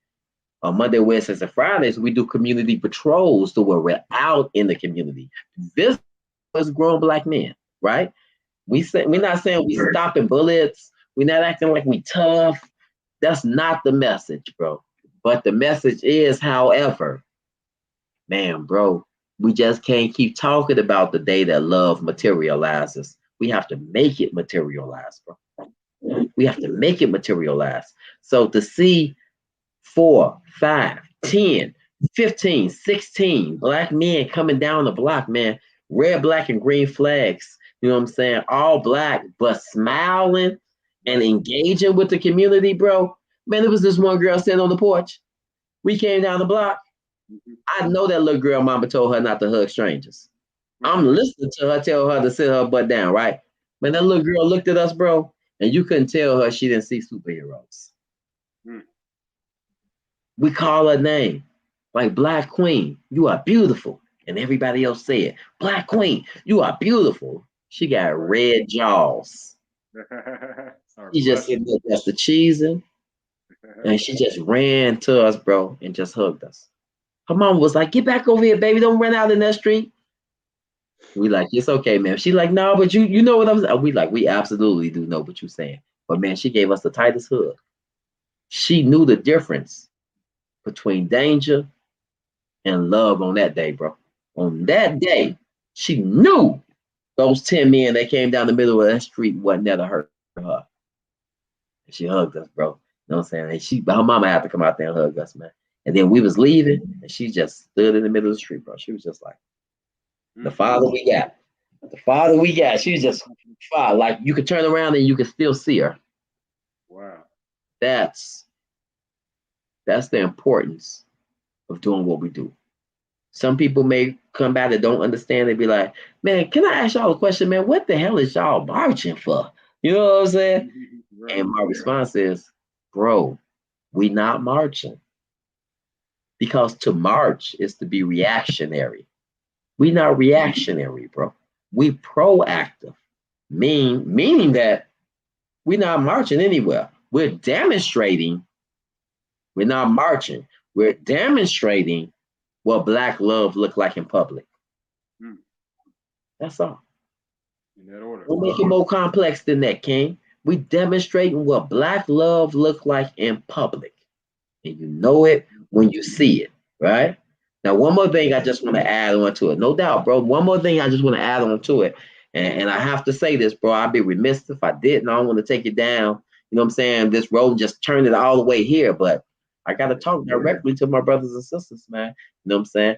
When we be out moving around, one thing that we stand on is understanding who we are. Knowledge of self. From the day that I was born, our mothers and grandmothers, the nurturers of the world, have told us exactly who we are. We know exactly who we are. My grandmama looked me in my face and told me, your Black is beautiful. Your Black is beautiful. Your Black is beautiful. Gwendolyn Brooks told me. You know what I'm saying? Your Black is beautiful. Your Black is beautiful. On every episode of positive shows that we saw in our life, they told us, your Black is beautiful. Your Black is beautiful. So we have to get to that point. So we know that our Black life already matter. We know that, right? Here's the point that I want to make right here. I want us to get to the point of understanding why we feel as though those Black lives don't matter right now. They don't matter, not because they don't matter, but because other people took advantage of the situations that we was in and tried to oppress and make that life appear as though it doesn't matter, right? And so since that time, what we've been trying to do is ask, beg, plead to be put on a human level.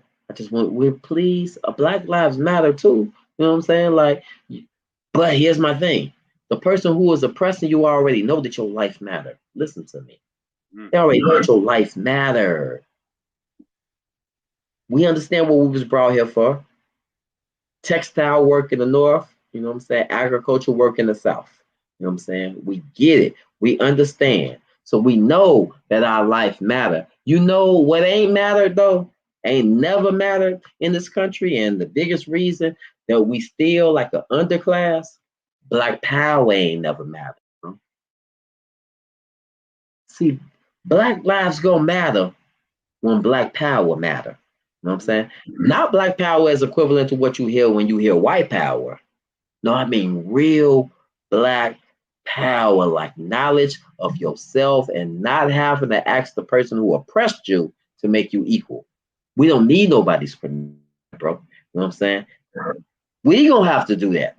You know what I'm saying? And so that's why I started off talking about NEC, saying an unapologetically Black organization that's revolutionary light, that's teaching young brothers and sisters that it's cool. It's cool to love the skin you in, right? And we ain't nobody coming to save us. We gonna save ourselves.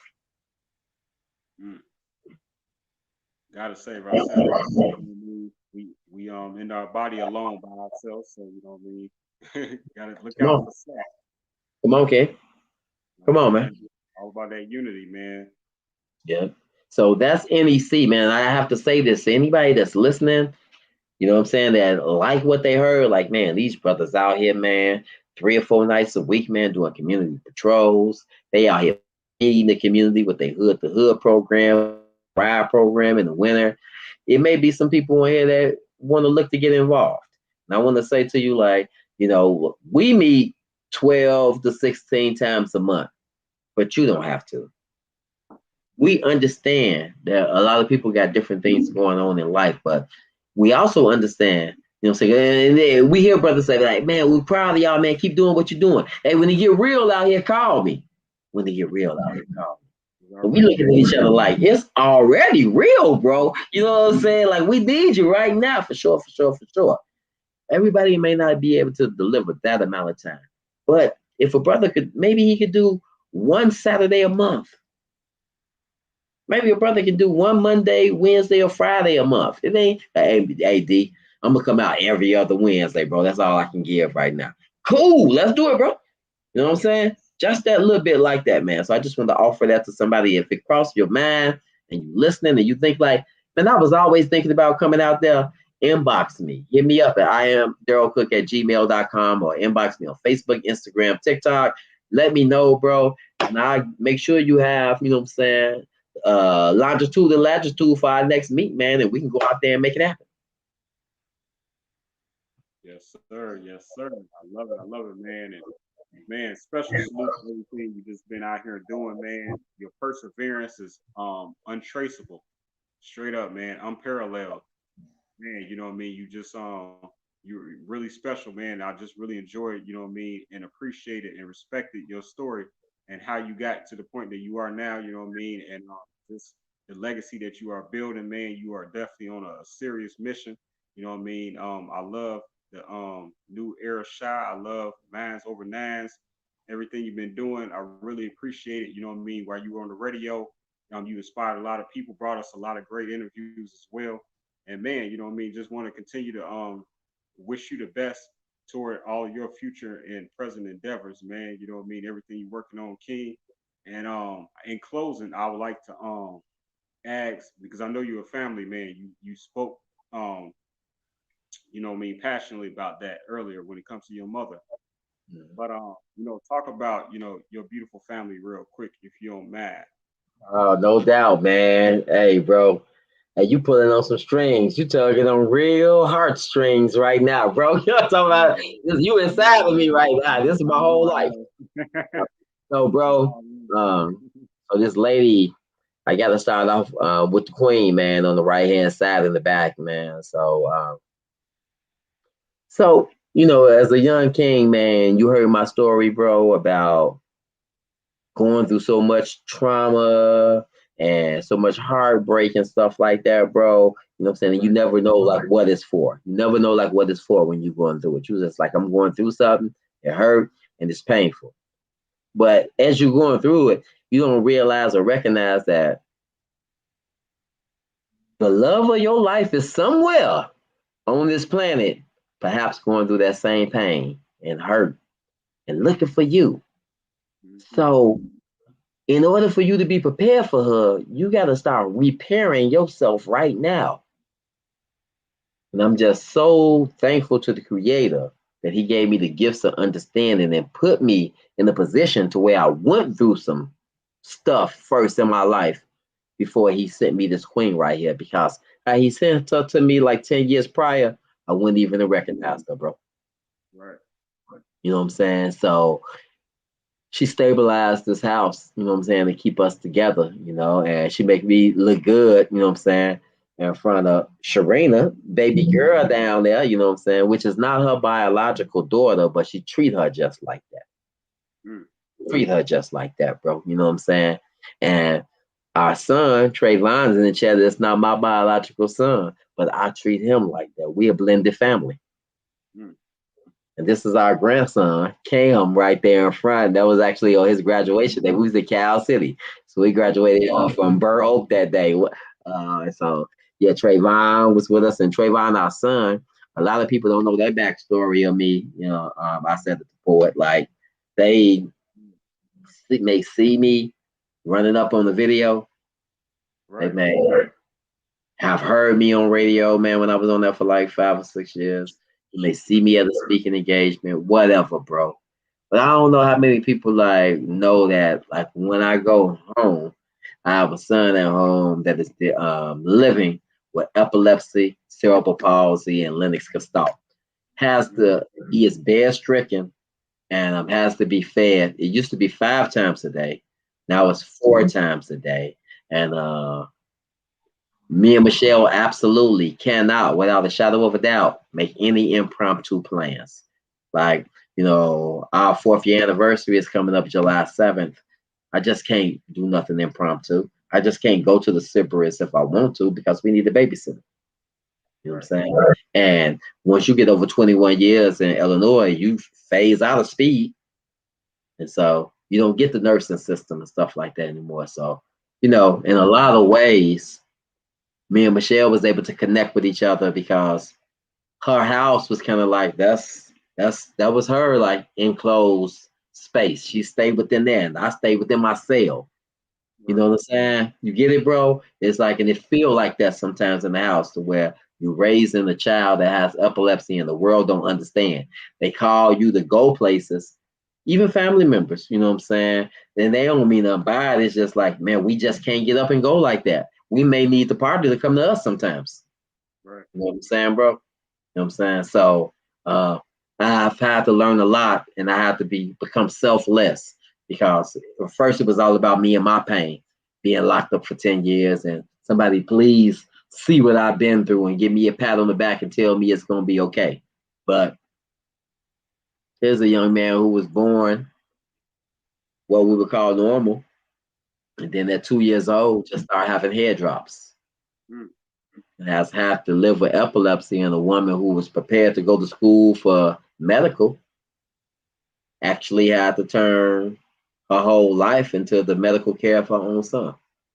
Wow. So it's individualized, you know what I'm saying, bro? And it is difficult from time to time, man, but we keep each other up, you know what I'm saying, on a daily basis. And it's like interviews like this and questions like the one you just asked, you know what I'm saying, they kind of like fill us back up. So thank you for that. Absolutely. You already know, man. It's a beautiful Yeah. That's the queen, man. That's the queen. Captain of the ship. That's headquarters right there. You already know, brother. Yeah. Man, it's been more than fun, man. It's been a journey, this interview. And I just appreciate, man, your journey, man, straight up. And I just look forward to, meeting in person again, like just being able to chop it up. And you know what I'm saying? And I'm gonna find a way to make time so I can be a part of your organization, Minds Over Nines, or either and or, New Era Shop, because I believe in what you're doing. And I want to be a part of, the helping these streets, because I live right here in Chicago and I'm from the Chicagoland area. And I've had a cousin who lost his life in Chicago on 103rd and Green back in 1995 who got shot to death over gang activity. You know what I'm saying? So it's always been dear to me, these streets, you know what I'm saying, before I even jumped out there and decided I wanted to, go hustle and things of that nature. So, man, it's just love, man. And I'm just so happy and proud of you, D.Cooke. Man, Darryl, you know what I'm saying? You turned your life around incredibly, man, and you definitely a huge inspiration. And I love that you became a motivational speaker and just everything you're doing, man. Just keep up the great work, excellent work, man. You know what I mean? You are Black excellence, brother. Salute, sir. I appreciate that, King, and love you for everything that you're doing, bro. This is awesome. I had a great time, bro. It don't even feel like 2 hours. I enjoyed every bit of this.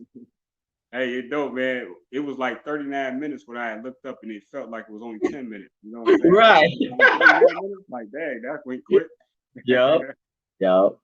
Yep. No, but man, I love you too, brother. You know what I'm saying, and everything that you're doing, and man, just appreciate you. Absolutely, King. Likewise, man. Send please send my love to your family as well and to everybody that's listening. Yo, I hope you got something from this. One God, one aim, one destiny, family. If everybody do a little, and nobody got to do a lot. We all we got, family. That's right. Salute, big bro. Salute, King.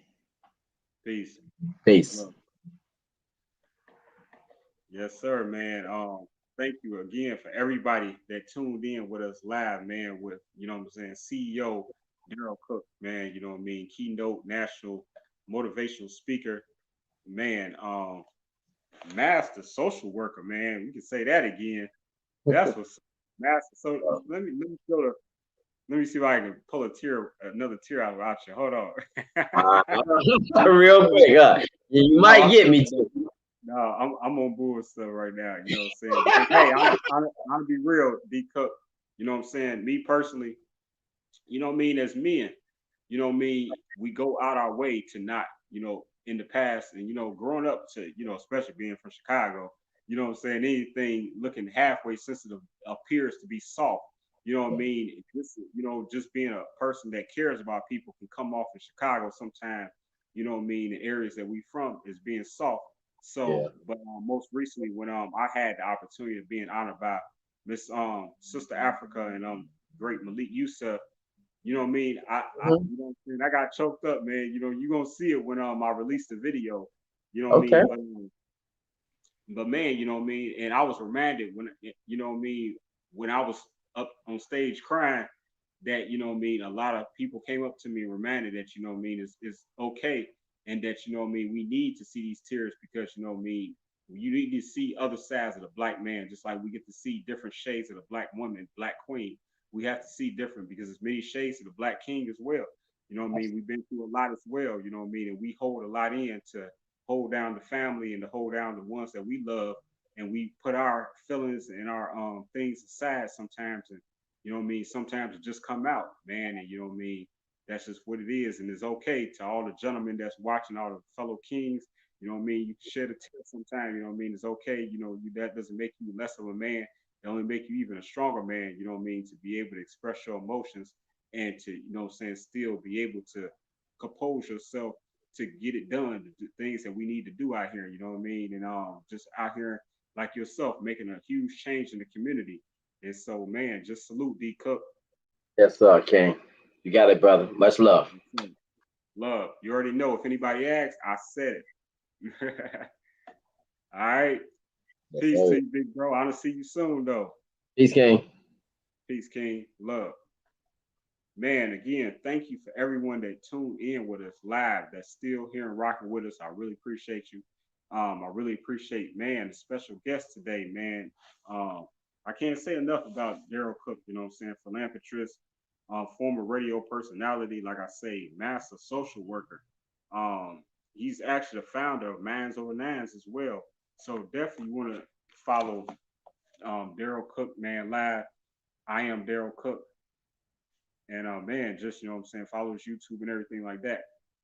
But you know what time it is, you know what portion of the show. Hold on, let me turn the light on, man. It got dark in here. Hold on.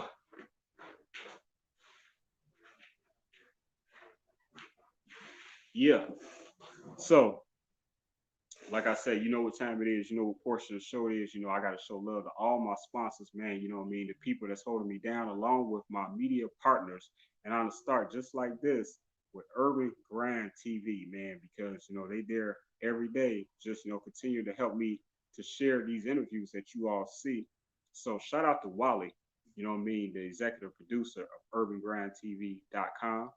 As you see, they offer many services. They've been doing it for 21 years now, and you can call them toll free, the award winning radio and TV station at 188 1888 380 1913. And like you see, they offer many services. So shout out to Urban Grind TV. Much love. Shout out to She Bananas. Yeah, yeah. you know what I mean, on my Radio Chicago. She's the celebrity host of the Afternoon Kickback, which airs 1 to 3 p.m. Monday through Friday. Like I say, she actually going live on StreamYard too, so she be Facebook living it. So you can catch her there too. And man, just much love. Shout out to She Bananas. Much love, Queen. Man, shout out to my brother, man, at DMP Magazine, man, celebrity photographer of Dean Motor Photography. You know, if you need some shoots or something like that, or need to come out and him to photograph your event, hit him up. 773-744-0715. Man, y'all better hit him up, man. He's like the best of the best, straight up. Earlier we mentioned B. Cox, Brandon Cox. That's his expansion team that I'm a part of. I'm very proud to be a part of. You know what I mean? Chicago Rim Rockers. It's coming soon, man. Y'all better be on the lookout. Chicago Rim Rockers about to take over. I said it. Man, shout out to Just Me Magazine. You know what I mean? That's Elise Boswell giving, you know, a huge opportunity to a lot of people and featuring some, you know, great people on her publication. And like I always say, you know, I'm consistent with it, man. Shout out to Tony Terry, man, the legendary. You know what I mean? And make sure y'all tune in to Tony Terry Tuesdays at like what is that, like 7, 8 o'clock p.m. You know what I mean? EST time. So, you know what I mean? But you definitely want to follow justmemagazine.com. Necessary. Peace, Queen. Appreciate you. Also, I want to shout out my friend Gina Hills, media partner at lifeandentertainment.com. She's on the XOD network. She reaches a ton of people. She's just out here doing her thing. You know what I mean? She hosts great interviews as well. And I'm just really proud of her. And you can contact her at ginahills.com or lifeandentertainment.com. Peace, Queen. Appreciate you. Now, I need to yell out my loving sponsors. Shout out to Andy the Barber Doll. And that's andythebarberdoll.com. You know, you can definitely man, show that woman some love, man. She's a beauty influencer. She's helping a lot of people with their self-esteem and things of that nature. And I'm just proud of her. Peace, Queen. Shout out to Sophia Latrice. She was actually just recently on the show like the other day. And her interview is on my YouTube at Isaidit Management. And shout out to Lanisi Alex Spa. She has a beautiful spa that's located in Plainfield, Illinois. And she offers a lot of different services. And one great service that we were just talking about and when I interviewed her the other day, she has like a sculpturing type of machine. I forgot what it's called. You know what I mean? Apologize for the fireworks, but yeah, you know it is 4th of July weekend.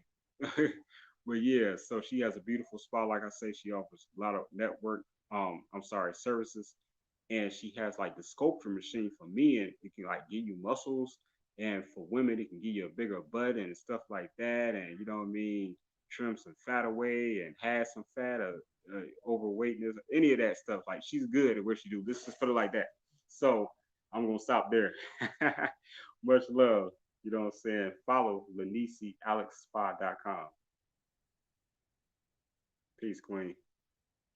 Man, shout out to LilyB.com. She's an author. She's an animator.